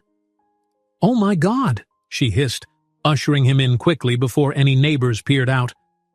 "What are you doing here?" James stepped inside and closed the door gently, his eyes scanning the modest space. "I'm sorry for surprising you," he whispered. "I took precautions. No one followed me." He looked down, contrite. I couldn't wait." His presence filled the small apartment, the contrast between this narrow living room and the grandeur of the Empire Crown's suites stark. He offered a tentative smile. "We haven't had a chance to talk since the gossip started. Are you and Noah okay?" Olivia felt her pulse hammer. "We're fine, but I've been worried about the media, about him." She glanced toward the closed bedroom door. "I put him to bed an hour ago. If he hears you—" She trailed off, watching as James's gaze shifted toward the hallway that led to Noah's room. A surge of conflicting emotions rushed through her. Part of her wanted to let him see their child, watch them bond, but the other part remained guarded, reminding herself that they needed a plan. James took a step closer. "I needed to see you in person," he whispered, voice thick with concern. "The photos might leak any day, and I don't want you blindsided." "My team is working on it, but these bottom-feeder tabloids can be relentless." She rubbed her arms, anxiety gnawing at her. "What should we do?" He considered her question carefully, jaw tightening. "We could try to head it off with a statement before they sensationalize it, but that feels invasive, like we'd be exposing your privacy. And Noah's." Her pulse pounded. She imagined cameras flashing in Noah's face, reporters chasing her down the street. "I don't want him dragged into this," she said, trembling. "He deserves a normal childhood, not some circus." A quiet urgency crept into James's gaze. He gently placed his hands on her shoulders. "I agree. I'm doing everything in my power to stop it. My lawyers can't promise success, but we'll fight. And if it does come out, we can spin it. Keep Noah out of the spotlight. I'll take full responsibility." Olivia studied his features, illuminated by the flickering overhead light. "How do you spin a child out of the spotlight, James? The moment they know you're in a relationship with a hotel maid, they'll dig further. They'll want to know every detail." His grip on her shoulders tightened ever so slightly. "We're not defenseless. We have resources to protect you. Security, private property, court orders. I know this all sounds overwhelming, but I promise I won't let them harm you or Noah." "Resources?" she echoed, her voice tinged with a mixture of resentment and longing. She'd spent years scraping by, rationing every cent. The idea that a wave of James's money could shield them felt both hopeful and humiliating. "I hate that it has to come to this." James's eyes softened. "I'm sorry. If I had known about Noah, maybe we could have avoided all of this, but I'm here now. Let me help." She closed her eyes for a moment, steadying her breath. The tension of the day, her fear, the unfamiliar solace James offered threatened to spill over. When she opened them again, her voice emerged, subdued. "You being here tonight is a huge risk. If someone followed you, took photos—" He shook his head firmly. "My driver circled the block twice and I used a different car. Nobody knows I came." He paused, his gaze flicking toward the bedroom door again. "Is he asleep?" "Yes," she whispered. A fleeting expression of longing crossed James's face. "I wish I could see him, just for a second." Olivia's heart clenched. "He's out like a light. I don't want to disturb him." She half expected James to argue, but he simply nodded, eyes shadowed with disappointment. "I understand." For a moment, they stood in a quiet standoff, two people grappling with the uncharted territory of parenthood, love, and risk. Olivia's tiny living room, filled with second-hand furniture and the faint smell of tonight's dinner, offered a stark contrast to the corporate boardrooms and affluent circles James inhabited. Yet here he was, humility in his posture, a father desperate to protect the son he'd only just discovered. Olivia gestured for him to sit. He perched on the edge of her worn-out couch, glancing at a stack of Noah's picture books. She took a seat across from him, knees brushing the coffee table. The sense of intimacy, of two people bound by an invisible thread made her pulse quicken. She lowered her voice so it wouldn't carry. "So what now?" He leaned forward, resting his forearms on his thighs. "We decide how we want to move forward. We can keep trying to manage the press behind the scenes. But if the worst happens, and they do run photos, I'll hold a press conference stating that you're—" He hesitated, swallowing. "A dear friend, someone I deeply respect. If they ask personal questions, I'll set strict boundaries." A swirl of gratitude and worry speared Olivia. The thought of James publicly claiming a relationship with her, possibly even acknowledging fatherhood, was surreal. And yet the alternative was to hide in fear forever, letting tabloids run rampant with speculation. She fiddled with the fraying edge of the couch cushion. "I don't want to lie, but I'm not sure if we're ready to stand in front of cameras either." She exhaled shakily. "This is all happening so fast." James nodded. "I know, but we don't have time for slow if the media storms in."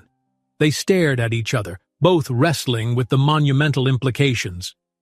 After a beat, Olivia asked quietly, "James, do you truly see yourself staying in our lives long-term, or is this just about damage control?"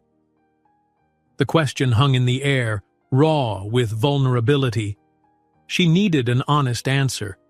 A father's love had to be real. She couldn't bear the idea of James sweeping in only to vanish once the scandal cooled. His eyes glimmered with conviction. "This isn't about damage control. It's about me wanting to be Noah's father, wanting to be there for him. And you.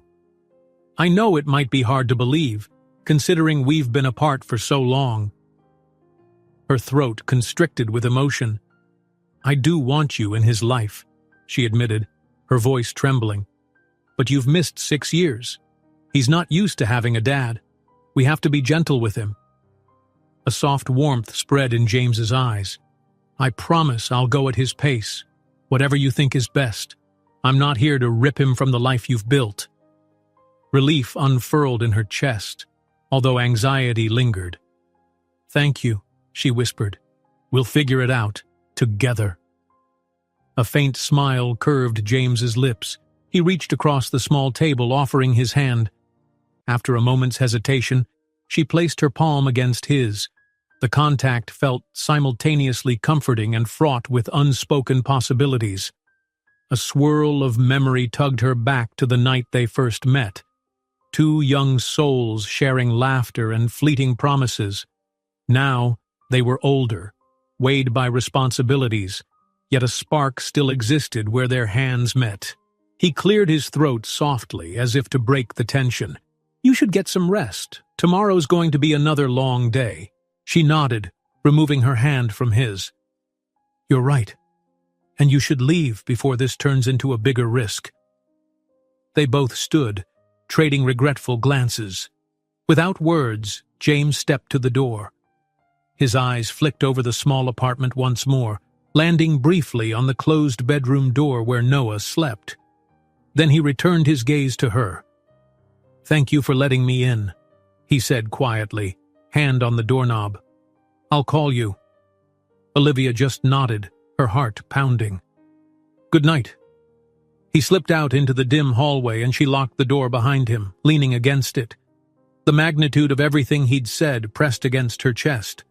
Fatherhood, media, scandal, blackmail, it was all on the brink of exploding. Yet for the first time she sensed an ally in James, someone willing to shoulder the burden alongside her. As she retreated to her bedroom, she peeked at Noah, sound asleep with a slight smile on his face, maybe dreaming of dinosaurs or a classmate's joke. She touched the doorknob and wondered how he would react when he woke one day to a father, a whole new family dimension.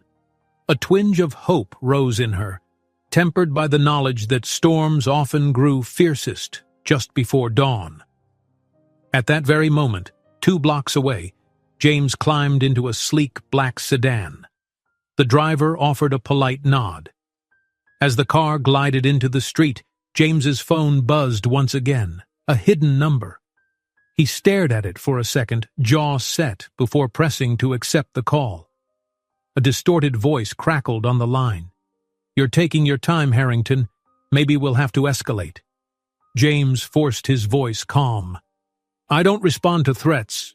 Name your price." The caller let out a sardonic laugh. "Not just money. There's more you can offer. I'll be in touch." The line went dead. Fury coiled in James's gut, but he swallowed it. He wouldn't let scum like this derail his bond with his newly discovered son. If they wanted a fight, he'd give them one. Nobody would exploit Olivia or Noah. Steeling his resolve, James stared out at the endless rows of lit windows passing by.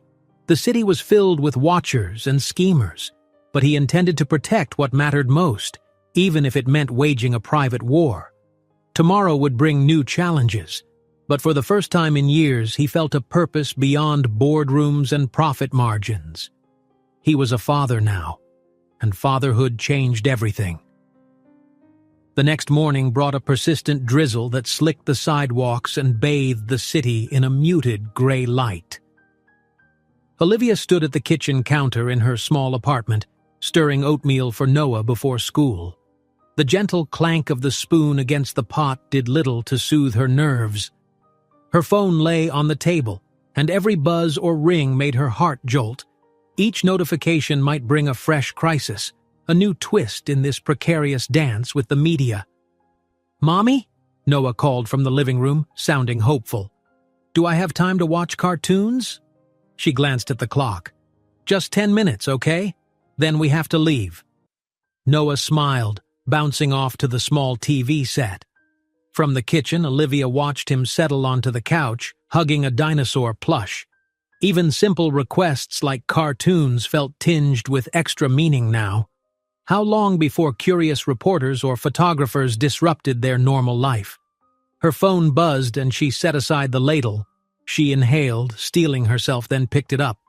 A message from James. "Morning. I've arranged a private car for you and Noah today, just in case. It'll wait outside your building at 7:45. Plate number ending in 2Z3. I hope that's okay." She exhaled, relief battling her pride. Accepting help from James still felt strange, but safety for Noah was paramount. "Thank you," she typed back. "We'll use it today. I appreciate it." She hesitated, then added, "Let's talk soon." A beep told her he was already replying. "Anytime. Call me if something comes up." She set the phone down, throat tight. Noah's cheerful chatter in the background reminded her that so much was at stake. She would do anything to keep him safe. If using a private car for a while ensured they stayed off paparazzi radar, then so be it. Precisely at 7:45, Olivia and Noah emerged from the building into a fine drizzle. A sleek, understated car idled by the curb, its black paint glistening. The driver, an older man in a neat cap, stepped out. He gave a respectful nod. "Ms. Roberts, I'm here to take you wherever you need to go." Olivia steered Noah into the back seat, thanking the driver. The quiet hush of the interior, complete with tinted windows, felt worlds away from their usual walk to the subway station or jostling on public transit. Noah's eyes were wide with excitement as he buckled in. "Wow," he breathed. "Is this car yours?" "It's borrowed," Olivia said gently, deciding not to explain more yet. She cast a cautious glance out the window, half expecting cameras to appear. But the street looked ordinary. Just a few people rushing by, umbrellas in hand, heading to work. No suspicious strangers snapping photos. She exhaled. As the car eased into traffic, Noah pressed his face to the window, marveling at how quickly they cut through the city's congestion. Olivia sat tensely, lost in thought. The day's plans included her shift at the hotel and an after-school art program for Noah. She was relieved to know James's driver would be waiting, ready to whisk them away if anything happened.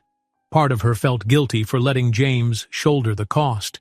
Yet the more practical side of her recognized that this was necessary. When they reached the school, Olivia walked Noah to the entrance, handing him a small umbrella. She crouched down, meeting his eyes. "Be good today, okay?" And if you see anything strange, anyone acting weird, tell your teacher. Then tell me." Noah frowned, tilting his head. "Weird like how?" She fought to keep her voice gentle. "Just, if anybody tries to ask you lots of questions or makes you uncomfortable, I just want you safe."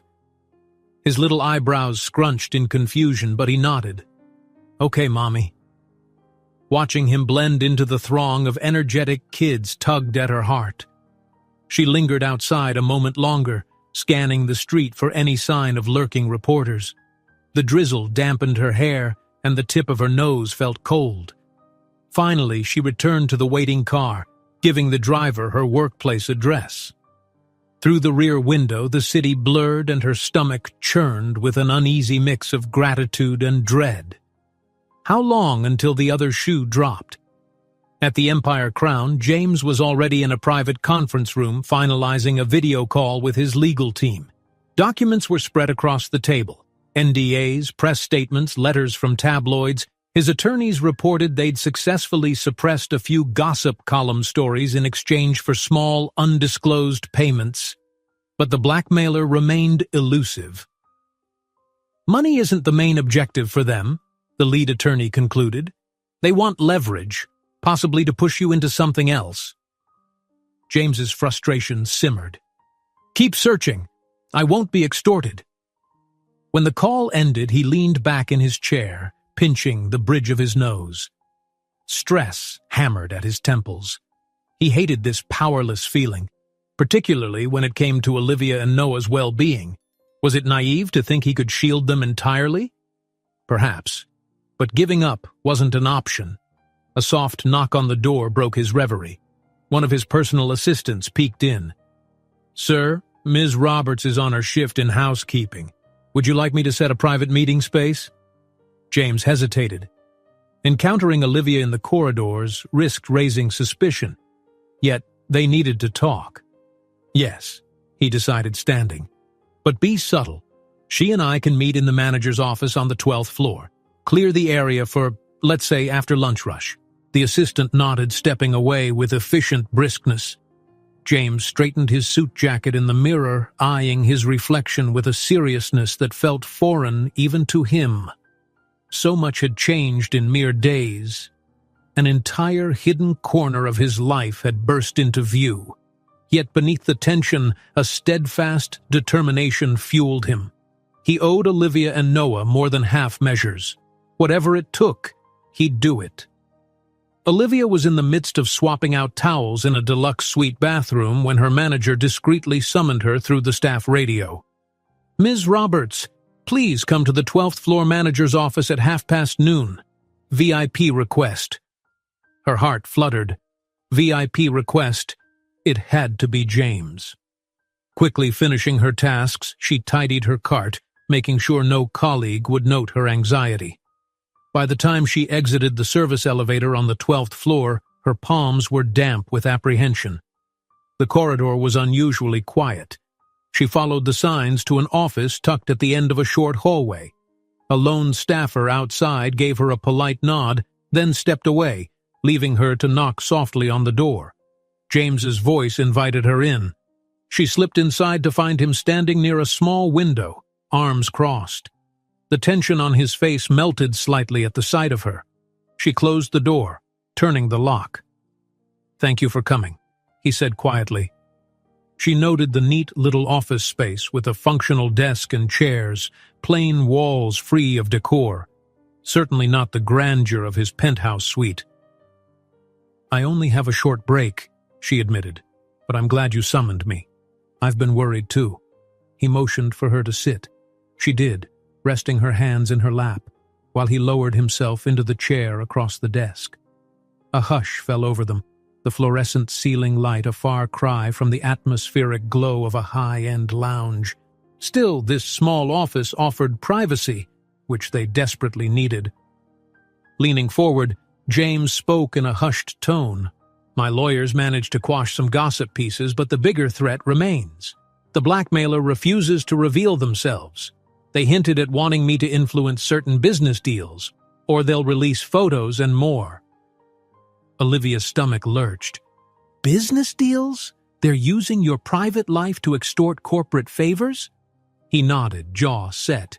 It's disgusting and illegal. If I comply, it won't end. These people want a permanent hold over me, over us. Pressing her hands together, Olivia fought down panic. What's to stop them from just publishing everything anyway? His expression darkened. Nothing, realistically. But if I give in, they'd only demand more. He glanced aside, frustration evident. We're scanning company logs, checking if it's an inside leak. But the truth is, it could be anyone who spotted us at the cafe or near your apartment. She closed her eyes briefly, a wave of regret washing over her. If only they'd been more discreet. But who could have predicted they'd be followed?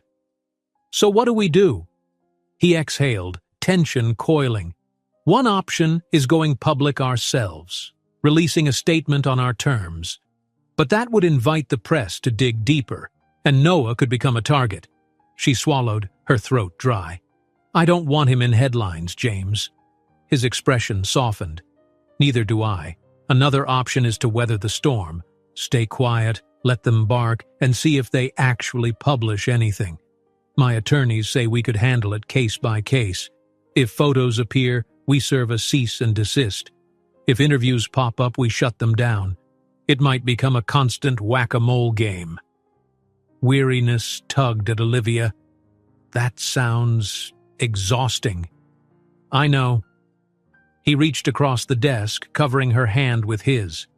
Listen, if they do release something, it'll probably start as rumor. Is James Harrington dating a hotel maid? They might not even realize Noah exists, unless they've managed to take more invasive shots. Her lip trembled. I can handle people gossiping about me, but if they find out about Noah, we'll protect him, James said firmly. At least for now, they seem focused on me and you. In the hallway, faint footsteps passed by, then faded. Olivia glanced at the clock. Her break time was slipping away. She looked back at James, whose intense eyes held a promise of unwavering support. If going public is the best defense, I'll do it. But not yet. Not until we're sure it's necessary. He squeezed her hand gently. Agreed. We'll hold off. I'm ramping up security around you both, just in case. She wanted to protest about the cost, but held her tongue. His protective urge felt genuine. Noah's safe at school now, and there was a driver this morning. Thank you for that. A small smile softened his features. I'm glad you used it. The driver will be on call whenever you need. They locked eyes, sharing a moment of unity in the face of crisis. The ring of a phone somewhere beyond the office door reminded Olivia that her break was nearly over. Reluctantly, she removed her hand from his. I have to get back to work soon. James stood, reluctance mirroring her own. Of course. I'll keep you updated about any developments. She rose, adjusting her housekeeping uniform. Thank you, James, for everything. He nodded, stepping aside as she headed for the door. But before she exited, he murmured her name softly. She turned, heart skipping. Yes? He hesitated, then spoke quietly. Do you think we could arrange a time for me to meet Noah? Properly? An ache of longing and worry pressed at her chest. She managed a faint smile. Let's plan soon. Maybe at the park. Somewhere familiar to him. Not yet, but soon. I promise. James exhaled, relief breaking across his face. Thank you, he whispered. She left, heart pounding. The corridor felt oddly bright compared to the dim hush of the office, and she strode back to her cleaning cart with a new weight in her steps. If everything went according to plan, if the press threat stayed at bay, James might finally meet the child who carried his blood. And in that future moment, she wondered whose heart would break more, James's for lost years, or hers for letting him go once before. When Olivia finished her shift, the driver was waiting again, as promised. She slid into the back seat, glancing nervously over her shoulder. No sign of lurking paparazzi. The car drifted through the city, stopping at Noah's school, where she spotted him chatting with a classmate. As soon as he saw her, he waved. The driver kept the engine running as Noah clambered in, glowing with excitement. "Mommy, we're riding this car again?" His grin lit up the space. "Yes, sweetie, it's a friend's car," she explained softly. "We'll do this for a while, okay?" "Cool." Noah leaned back, enthralled by the plush seats. He rattled on about his day, how he painted a big triceratops, how Ms. Carlson said he had a talent for colors. Olivia listened with rapt attention, though a part of her mind was miles away, locked on the swirl of threats looming over them. They headed home. Once inside their apartment, Olivia double-checked the locks. She set aside her phone on the counter, noticing a short text from James. "Any trouble?" She typed a quick reply. "None so far, just got home. Thank you." As the evening routine settled, Noah's homework, a simple dinner, story time, Olivia felt a fragile sort of peace. But well past midnight, she found herself wide awake on the couch, the flicker of the streetlight outside casting faint patterns on the walls. What if the blackmailer escalated? What if they discovered Noah's name and face? In the stillness, she heard Noah's gentle breathing from the bedroom, the hum of the refrigerator and distant traffic.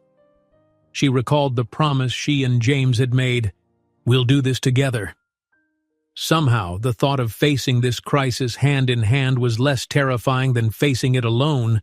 Eventually, she moved to check on Noah, pressing a light kiss to his forehead. Then she whispered a silent plea into the darkness that whoever lurked in the shadows would remain ignorant of the child sleeping so peacefully, and that the father who had so unexpectedly stepped back into their lives would keep his vow. Because in a world of swirling secrets and sharpened headlines, the fiercest battles were often fought in the simplest of places, a small apartment, a father's yearning, and a mother's unwavering resolve to protect her child.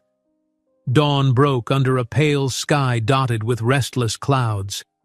Olivia felt the weight of an unspoken countdown in the atmosphere, an invisible timer ticking down to when or if the blackmailer would break the story. She tried to focus on her morning routine, guiding Noah through breakfast, ensuring he was prepared for school, and dressing in her housekeeping uniform. Yet a knot of apprehension refused to loosen in her stomach. Outside, the driver once again waited with the sleek black car. Olivia shot a cautious glance along the street, scanning for any sign of lurking photographers. Satisfied by the seemingly empty sidewalk, she coaxed Noah inside. Their journey unfolded in tense silence, broken only by Noah's excited chatter about an upcoming class field trip. Olivia responded automatically, smiling at all the right moments, yet her thoughts churned with anxiety. Once the driver dropped her off at the Empire Crown, she headed to the staff locker room. As she pinned on her name badge, she noticed hushed conversations among her co-workers, a few sneaking, curious looks her way. Did they suspect something? Gossip had a way of permeating large workplaces, especially in a high-end hotel frequented by VIPs. "Morning, Olivia," a familiar colleague said, giving her a once-over. "Everything all right? You seem a bit on edge." She forced a small laugh. "Oh, just life. You know how it is." She evaded more questions by busying herself with the day's housekeeping schedules. At least for now, no one confronted her directly. She'd have to keep her head down and do her work as usual. Still, the manager assigned her to the lower floors that day, perhaps to avoid placing her near James's suite. She was both relieved and disappointed. Relieved at not having to navigate prying eyes, disappointed she wouldn't see James face to face for reassurance. Up on the top floor, however, James paced before a panoramic window in his private suite. His phone was pressed tight to his ear. "I need answers," he snapped. "Any leads at all?" One of his investigators cleared his throat on the other end. "We've discovered that someone sold pictures of you and Ms. Roberts meeting in that cafe. Those pictures haven't surfaced yet, but they're definitely in circulation. The buyer's identity remains hidden behind shell companies." James's jaw clenched. "And the blackmailer? Same circle?" "Likely," the investigator acknowledged. "But we can't confirm. We suspect they'll try to time the release for maximum impact." Fury simmered in James's veins. Keep digging. I don't care how many people you have to hire or how much it costs. Do it fast." He ended the call and exhaled slowly, trying to quell the sense of helplessness. The cityscape outside sprawled like a glittering grid, indifferent to personal crises. If only he could snap his fingers and eradicate the threat. But wealth couldn't always chase away vultures, especially when they smelled an even bigger payday if they held out. He forced himself to refocus on immediate tasks. With a quick glance in the mirror, he straightened his suit jacket and strode out the door, determined to keep a calm front for an upcoming business presentation. Inside, however, a storm brewed. Worry about Olivia, about Noah, and about a truth he might soon have to share with the entire world. By mid-afternoon, Olivia was scrubbing the marble bathroom floor of a mid-tier suite when her phone vibrated in her pocket. She carefully rinsed her hands, dried them on a towel, and checked the screen. A text from James. "Any issues? Everything under control?" She quietly typed back, "All okay here. Just working. You?" His response came seconds later. "Hectic, but I'm fine. Will you be safe to pick up Noah alone, or should the driver stay?" She paused, biting her lip. Accepting daily help tugged at her pride, but safety was more important than her ego. "Driver, please," she wrote. "I'm worried about possible photos. I can't risk it." "Understood," he replied. "Stay vigilant." She pocketed her phone, returning to her task, but her mind remained unsettled. She couldn't deny a flicker of gratitude for James's protective streak. In an ideal world, she'd handle everything herself, but this was no ordinary problem. Later, the driver escorted her to Noah's school again. She maintained a steady, watchful gaze, worried about potential strangers lurking with cameras. Once Noah clambered into the car, happily droning about dinosaur stickers, the driver guided them home. That evening, however, was different. Shortly after Olivia set out dinner, simple grilled cheese sandwiches, her phone buzzed with a message from her manager requesting she attend an urgent meeting first thing the next morning. Anxiety rippled through her. Urgent meeting could mean anything. Was she under scrutiny at work? Pushing aside her worry, she helped Noah with a small reading assignment, then read him a bedtime story. When he was safely asleep, she retreated to the couch, phone in hand, bracing for whatever the next day might bring. Morning came too soon. With Ms. Bernice watching Noah, Olivia took a cab, paid for by James's arrangement, to the Empire Crown earlier than usual. Her heart pounded with dread as she rode the staff elevator to the manager's office on the second floor. The corridor was eerily quiet at that hour. The manager, Mr. Davidson, an older man with a precise manner, sat behind his desk, frowning at a document. He gestured for Olivia to close the door. She obeyed, noticing another woman from Human Resources perched in a corner. The atmosphere reeked of formalities, and Olivia's stomach twisted. "Thank you for coming in," Mr. Davidson began, folding his hands on the desk. "There have been concerns raised recently." Olivia's heart sank. Concerns. That word rarely preceded anything good. "Concerns, sir?" He gave a stiff nod. "It's come to our attention that you've been in personal contact with a high-profile guest, Mr. James Harrington. We've also had inquiries from certain tabloids asking about an employee named Olivia Roberts." Her throat dried. So the secrets were unraveling faster than anticipated. I'm sorry if that's caused any trouble," she managed, voice unsteady. "I never—" The HR woman lifted a hand, a placating gesture. "We're not accusing you of misconduct, Ms. Roberts. However, in our employee handbook, there are guidelines about maintaining professional boundaries with guests, especially VIPs. Olivia swallowed, a wave of defensiveness flaring. "I understand the guidelines, but She stopped short. She couldn't possibly explain the real reason behind her connection to James in front of these people, not without risking a chain reaction of press exposure and 1,000 follow-up questions. Mr. Davidson sighed. "Look, your work record here has been excellent. We're not looking to terminate you. but the hotel must maintain its image. We can't afford scandal. If the press links you romantically to a guest, it might reflect poorly on the hotel's reputation." Her mind reeled at the irony. This was no fling. It was the father of her child. But how could she tell them that? "I understand," she said meekly. The HR representative leaned forward. "We're prepared to transfer you to an off-site role temporarily, perhaps in our laundry facility or administrative support, until this dies down." A knot of anxiety twisted in Olivia's chest. "So I'm being reassigned?" "For a while," Mr. Davidson confirmed. "We believe it's best for everyone involved, including you, to remove any further speculation. You'll retain your pay and the position is still under the hotel's umbrella." Her head spun. This was a thinly veiled way of saying hide in the back so you don't embarrass us. Maybe they thought it would protect her, but it felt more like punishment.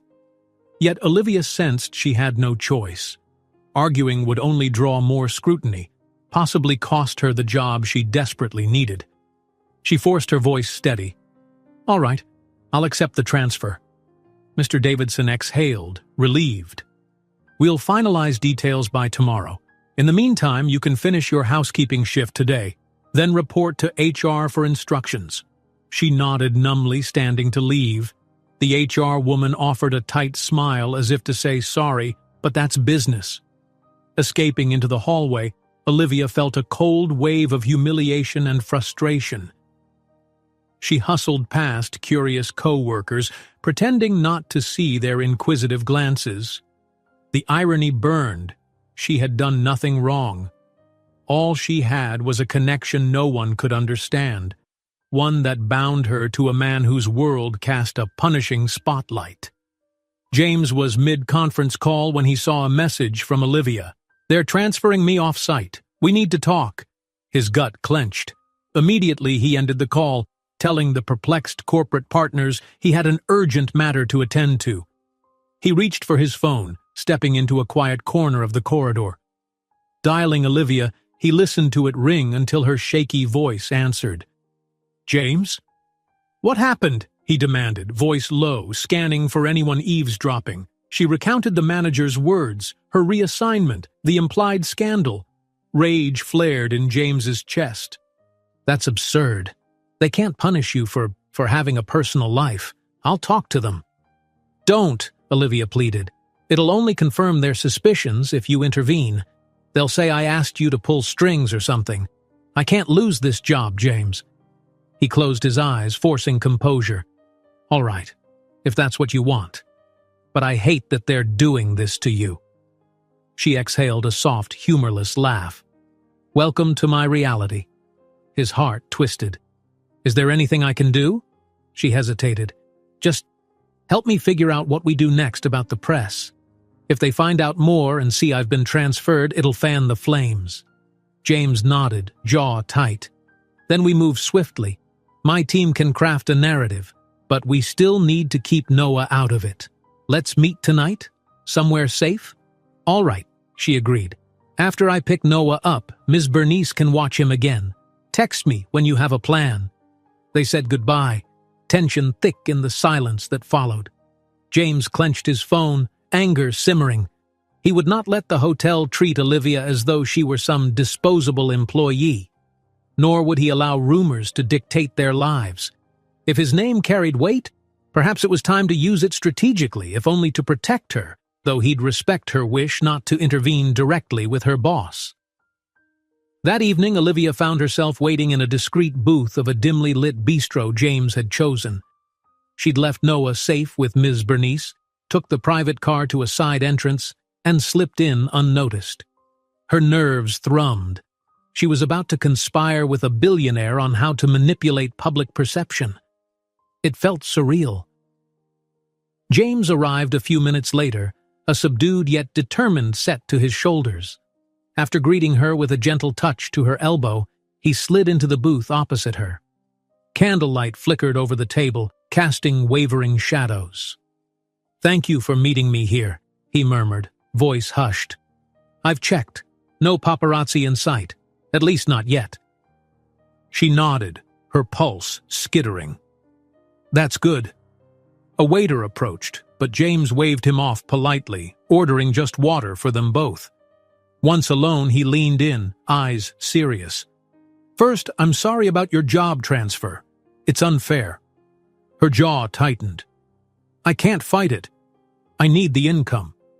He drummed his fingers on the table, gaze flickering. "Then let's talk about a strategy. My legal team suggests that if the tabloids are poised to release photos or speculation, we could try to release a controlled statement. We're friends, met by chance, no scandal. Possibly mention we're working on some project or philanthropic angle, just enough to deflect. But I don't want to lie outright if there's a risk of deeper investigations." She swallowed. "And if they push back? Dig into my background, find out about Noah?" James clasped his hands. "We'll maintain that your private life is off limits. My lawyers can file injunctions. But we have to accept that the more we try to quash rumors, the more they might pry."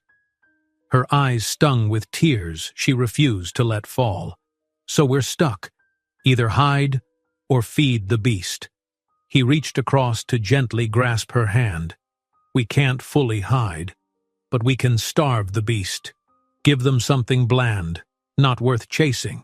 That's how these stories die. They move on to juicier prey." A shaky breath escaped her. "I'll do whatever protects Noah." Their gazes locked, a shared resolve in the midst of uncertainty. The bistro's low hum of conversation and soft music underscored their private tension. James had never felt so acutely the burden of being who he was, with a name that commanded headlines. Meanwhile, Olivia struggled with the injustice of being sidelined at her workplace for daring to have a connection beyond society's expectations. "Once this initial scare passes," he said quietly, "we can decide when and how I meet Noah properly. For now, we keep him out of every conversation." She nodded, teeth biting her lower lip. "Agreed." A hush stretched between them. It was a rare moment. No urgent housekeeping tasks, no corporate calls. Just two parents forging a plan to navigate a crisis.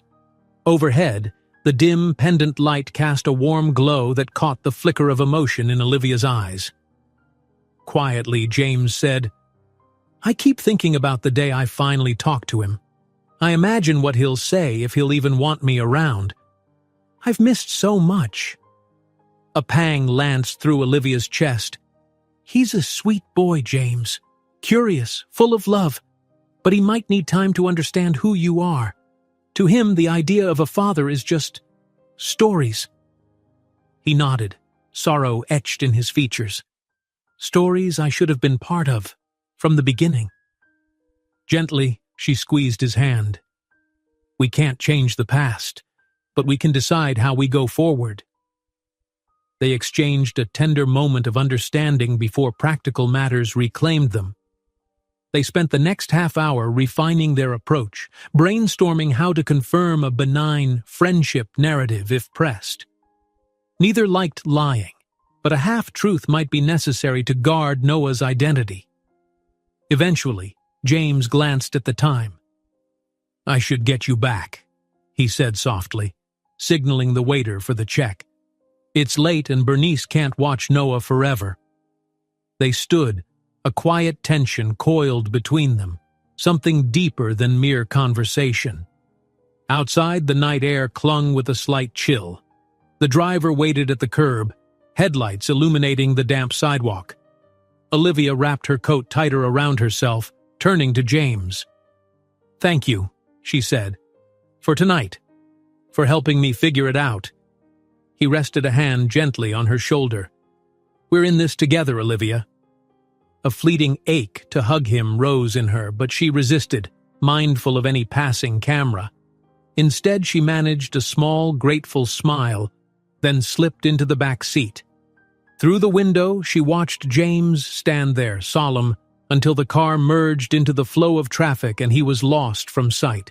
On the drive home, her stomach fluttered with a mix of dread for tomorrow's uncertainties and a sliver of comfort in James's unwavering presence. At least they had a plan, such as it was. With the blackmailer looming, her job precarious, and the reality of introducing James to Noah still on the horizon, Olivia felt far from settled. Yet, a flicker of hope emerged. They were no longer alone in this battle. Whatever came next, scandal, half-truths, or guarded acceptance, they would face it side by side, bound not by mere rumor, but by a child who deserved the best of both of them. The morning sky bled a pale lavender as the city roused to another day of countless possibilities and unseen perils. Olivia stood in her apartment's cramped living room, watching Noah finish a dinosaur-themed puzzle on the coffee table. Her stomach felt knotted with nerves, though she tried to mask it behind a reassuring smile for her son. They had stayed up a bit late the previous night. Between homework and Olivia's tension, bedtime had stretched longer than usual, but Noah seemed as bright and curious as ever, humming happily to himself. Meanwhile, a swirl of dread reminded Olivia that at any moment the blackmailer might strike, or the tabloids might spin new headlines. She checked her phone repeatedly, half expecting a message from James about a sudden development. Nothing came. No calls from the hotel manager, no urgent text about a breaking article. For now, it was an uneasy calm. "Mommy," Noah piped up, scowling at the puzzle pieces. "I'm missing a piece. It's the T-Rex's tail." She crouched to help him, scanning the floor. "Let's see. Maybe it fell under the couch." Sure enough, a small puzzle piece poked out near the baseboard. She nudged it free, passing it to him. "Here you go, bud." "Thanks." He slotted the piece in with a triumphant grin. "All done." Pride glowed in Olivia's chest. She had built this life around Noah, protecting him, raising him with as much joy as possible despite hardship.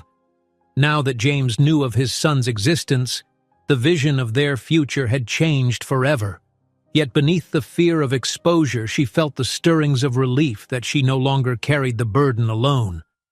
A few hours later, Olivia found herself waiting in a dingy administrative office on the outskirts of the hotel property.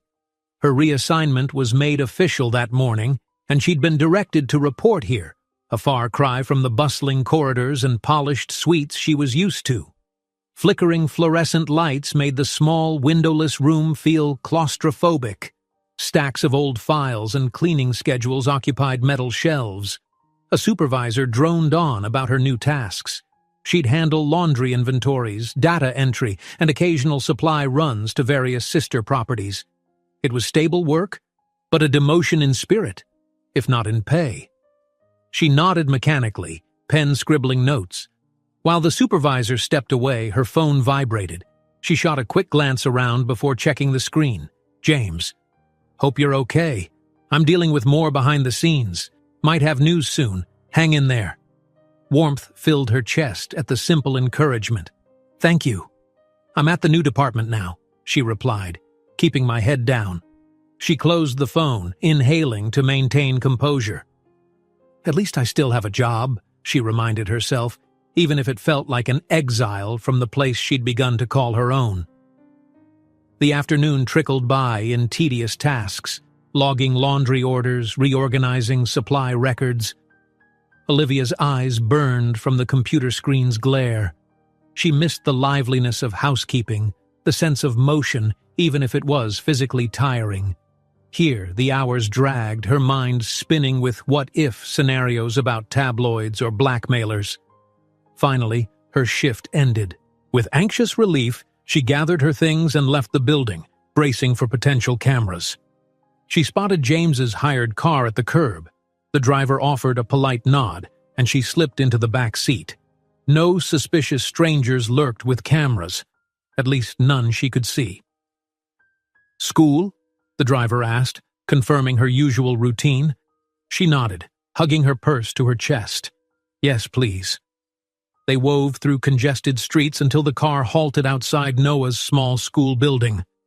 Her heart seized momentarily. No cameras. Good. She thanked the driver and walked quickly to the entrance, scanning the area. Parents milled around, children bounded out with backpacks bouncing. And then there was Noah, his dark hair and bright smile easy to spot. "Mommy!" he exclaimed, racing over. "Guess what? I got another star sticker!" She beamed at him, kneeling to examine the little golden star on his shirt. "You're turning into the star sticker champion," she teased, mussing his hair. He giggled, but suddenly his gaze darted behind her, curiosity sparking. "Mommy, who's that man?" Her heart lurched. She turned to see James standing a short distance away, hands in his pockets, wearing a casual jacket and baseball cap, clearly trying to blend in. A protective driver or security agent lingered at the curb, watchful. Her pulse rocketed. Had they agreed on this? No, he hadn't mentioned meeting them here. Before she could respond, James approached, smiling gently. "Hey, Olivia," he greeted. Then, looking at Noah, he knelt to the child's height. "Hi there," he said quietly, voice warm but subdued, as if aware of the precariousness of the moment. "You must be Noah." Noah blinked, inching closer to his mother. "Mommy?" he asked, uncertain. Olivia's nerves buzzed. She placed a reassuring hand on Noah's shoulder. "Noah, this is my friend, James," she managed, eyes flicking between them. They'd planned to make an introduction in a calmer setting, an afternoon at the park, or maybe over ice cream. But James was here, a real presence, and backing away now would only frighten Noah. Noah stared at James with open curiosity. "Hi," he said shyly, hugging Olivia's arm. James's smile was tempered by raw emotion. "It's nice to meet you. I've heard you like dinosaurs a lot." A spark of interest lit Noah's eyes. "Uh-huh. Triceratops is my favorite," he said in a small, polite voice. Olivia's throat tightened. This wasn't how she envisioned the moment, but perhaps there was no perfect script. She glanced around, aware of other parents passing. Some offered polite smiles or curious glances, but no one seemed to recognize James in his low-key disguise. "I, didn't realize you'd be here," she murmured to James, trying to keep her tone gentle. He nodded, keeping his gaze on Noah to avoid making the boy uneasy. "I couldn't wait any longer. I just wanted to see you both. We can go slow." Noah looked up at his mother. "Can he ride with us?" Her heart twisted. "Sure," she said quietly, taking a leap of faith. She gestured toward the waiting car. "Let's get going." James shot her a grateful look, then stood. He offered his hand, and though Noah hesitated, he eventually took it, small fingers curling around James's larger ones. Olivia watched them walk side by side, a swirl of astonishment and tenderness enveloping her. This is happening, she realized. No more illusions, no more abstract father figure. Once inside the car, they settled with Noah in the middle seat, Olivia on one side and James on the other. The driver set off. Silence reigned for a few blocks until Noah, ever curious, piped up, "James, do you like dinosaurs too?" James smiled, the tension in his posture easing. "I do, especially T-Rexes. They have those tiny arms, but they're fierce." Noah's face lit. "Yes, they're so strong. Did you know a T-Rex tooth can be this big?" He spread his arms animatedly. James laughed softly, nodding with genuine delight. "That's huge," he agreed, casting Olivia a quick glance, an unspoken acknowledgement of how special this moment was. They continued chatting as the car navigated the streets. Olivia listened in quiet awe, tears prickling behind her eyes. She had worried Noah might feel shy or scared. Instead, James's gentle presence seemed to inspire an easy, childlike curiosity in their son. She realized just how much she'd underestimated Noah's openness. When the driver pulled up outside their apartment, Olivia hesitated, turning to James. "Do you want to come up?" she offered softly, her pulse pounding. Noah was already clamoring to show his drawings. James glanced at the window, scanning the sidewalk. "It looks clear," he said. "If you're okay with it, yes." Olivia nodded. She wanted to be sure no paparazzi lay in wait, but it seemed quiet enough. So they climbed out, Olivia holding Noah's hand, James following closely. They entered the building, trudging up the worn stairs. Her heart hammered at how intimate it felt having James walk these corridors, a stark contrast to the life of lavish suites he was used to. Inside the apartment, Noah wasted no time, dragging James to see his small art desk near the window. Papers covered in dinosaur sketches spilled across the tabletop. "This is my Spinosaurus," Noah announced proudly, pointing to a colorful crayon drawing. "And this is my Stegosaurus. See the plates?" James crouched beside him, studying each drawing as if it were fine art. "You're really good at this," he said, awe creeping into his voice. "They look amazing." Noah beamed, inching closer. "Want to color with me?" James glanced at Olivia, who hovered in the doorway, smiling in spite of her nerves. She gave him a nod. He turned back to Noah. "Sure, show me how, okay?" They settled on the floor, rummaging for crayons. Noah began instructing James on how to sketch a simple T-Rex outline. A wave of emotion threatened to overwhelm Olivia as she watched them side by side. Noah's small hand guiding James's larger one, giggles erupting when the T-Rex came out a bit crooked. It was a scene so heartbreakingly normal she could hardly believe it was real. At one point, Noah frowned at James's attempt. "That arm is too long," he said matter-of-factly, causing James to chuckle. "I guess it's not a real T-Rex then," James teased, adjusting his drawing. Olivia leaned against the wall, her eyes stinging with unshed tears. She'd spent 6 years imagining what fatherhood might look like for Noah, only to bury those hopes under practical survival. Now, it felt like a door had cracked open, letting in a warm, unexpected light. Eventually, James glanced up, catching her gaze. His expression spoke volumes, a mixture of gratitude, wonder, and lingering sadness for all the moments missed. She moved closer, placing a gentle hand on Noah's shoulder. "Hey, buddy, it's almost dinner time.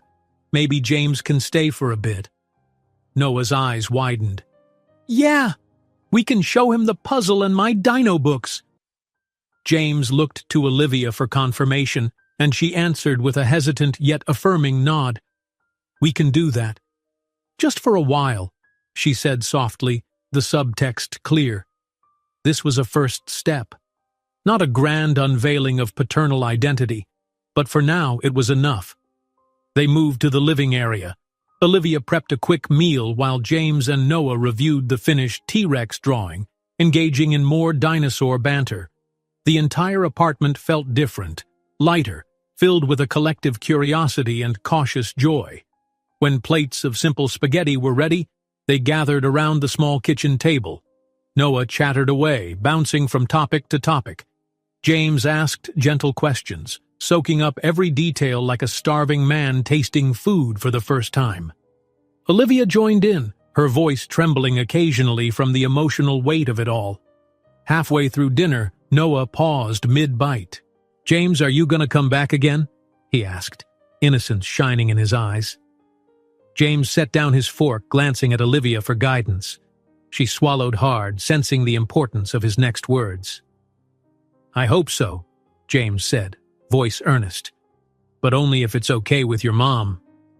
Noah looked to Olivia, who forced a reassuring smile. "I think that could be arranged," she said quietly, heart twisting with relief and fear. Noah grinned, returning to his pasta, oblivious to the storm of adult concerns swirling around him. But Olivia and James exchanged a look, an unspoken understanding that they were treading a narrow path. For now, they were calling James a friend. But one day soon, they would need to reveal the truth. Could they keep the media at bay until then? After dinner, James helped clear the dishes, a small, everyday gesture that felt monumental in its intimacy. Once the plates were stacked by the sink, he caught Olivia's eye in the kitchen. "Thank you," he murmured, voice low. "This evening, I'll never forget it." She swallowed the tightness in her throat. "Me neither." A small, warm moment blossomed between them before Noah burst into the kitchen, brandishing crayons and a half-drawn dinosaur. The moment evaporated, replaced by a gentle laughter as they tried to manage the boys' excitement. Eventually, the hour grew late. James stood by the door, shrugging on his jacket. Noah, yawning, clung to Olivia's side. "You can come back, right?" he asked James sleepily. James knelt to Noah's level, ruffling his hair gently. "Count on it," he said softly. "I'll see you soon, okay?" Noah nodded, blinking heavy-lidded eyes. "Okay. Bye, James." Olivia walked him to the hallway. They lingered at the door, speaking in hushed tones. "This was wonderful," Olivia whispered, her heart pounding with gratitude and apprehension. "But we have to be careful. No paparazzi yet, but—" James nodded, voice grave. "I'll double-check security. Trust me, I'll do everything I can to keep this private. But if they catch wind, we'll deal with it." She clasped her hands, swallowing. "Thank you," she said, her voice nearly breaking. "You were great with him." His gaze softened, longing in his eyes. "He's amazing," he murmured. "I just wish I'd known sooner." She nodded, tears threatening. "So do I." A loaded pause settled between them, thick with unspoken apologies and hopes. James gently squeezed her hand in farewell, then slipped out into the hallway. Olivia locked the door behind him, heart throbbing. She returned to the living room to find Noah sprawled on the couch, half asleep, crayons scattered. Carefully, she scooped him up and carried him to his bed, tucking him under the covers. As she studied his peaceful face, the enormity of everything pressed in. Their life had changed irreversibly, and for the better, she cautiously believed. Yet the question remained. Could they preserve this fragile happiness against the looming threat of exposure? Elsewhere in the city, the blackmailer prepared another message, finalizing attachments of incriminating photos. In the next day or two, a wave of headlines might erupt, shredding the delicate bubble of secrecy James and Olivia struggled to maintain. But in the hush of the apartment, where Noah slept with a gentle rise and fall of his small chest, Olivia allowed herself a faint, hopeful smile. Tonight had been more than she dared dream. If father and son could share crayons and conversation without the world intruding, perhaps there was a chance for a genuine family bond to form. Treading softly, she retreated to the dimly lit kitchen. Tired as she was, sleep felt distant. She couldn't erase the day's triumph or the mounting sense of approaching turmoil. Yet, with her heart warmed by the image of James and Noah together, she dared to believe they might navigate the upcoming storm. Because for the first time, they faced it not as strangers, but as parents determined to protect the child they both loved more than life itself. And that, she told herself, might just be enough to see them through. Headlines or not, blackmail or not, they were a family waiting to be recognized, and love was the strongest shield they had. If you enjoyed this story, don't miss the next one. Just click on the screen.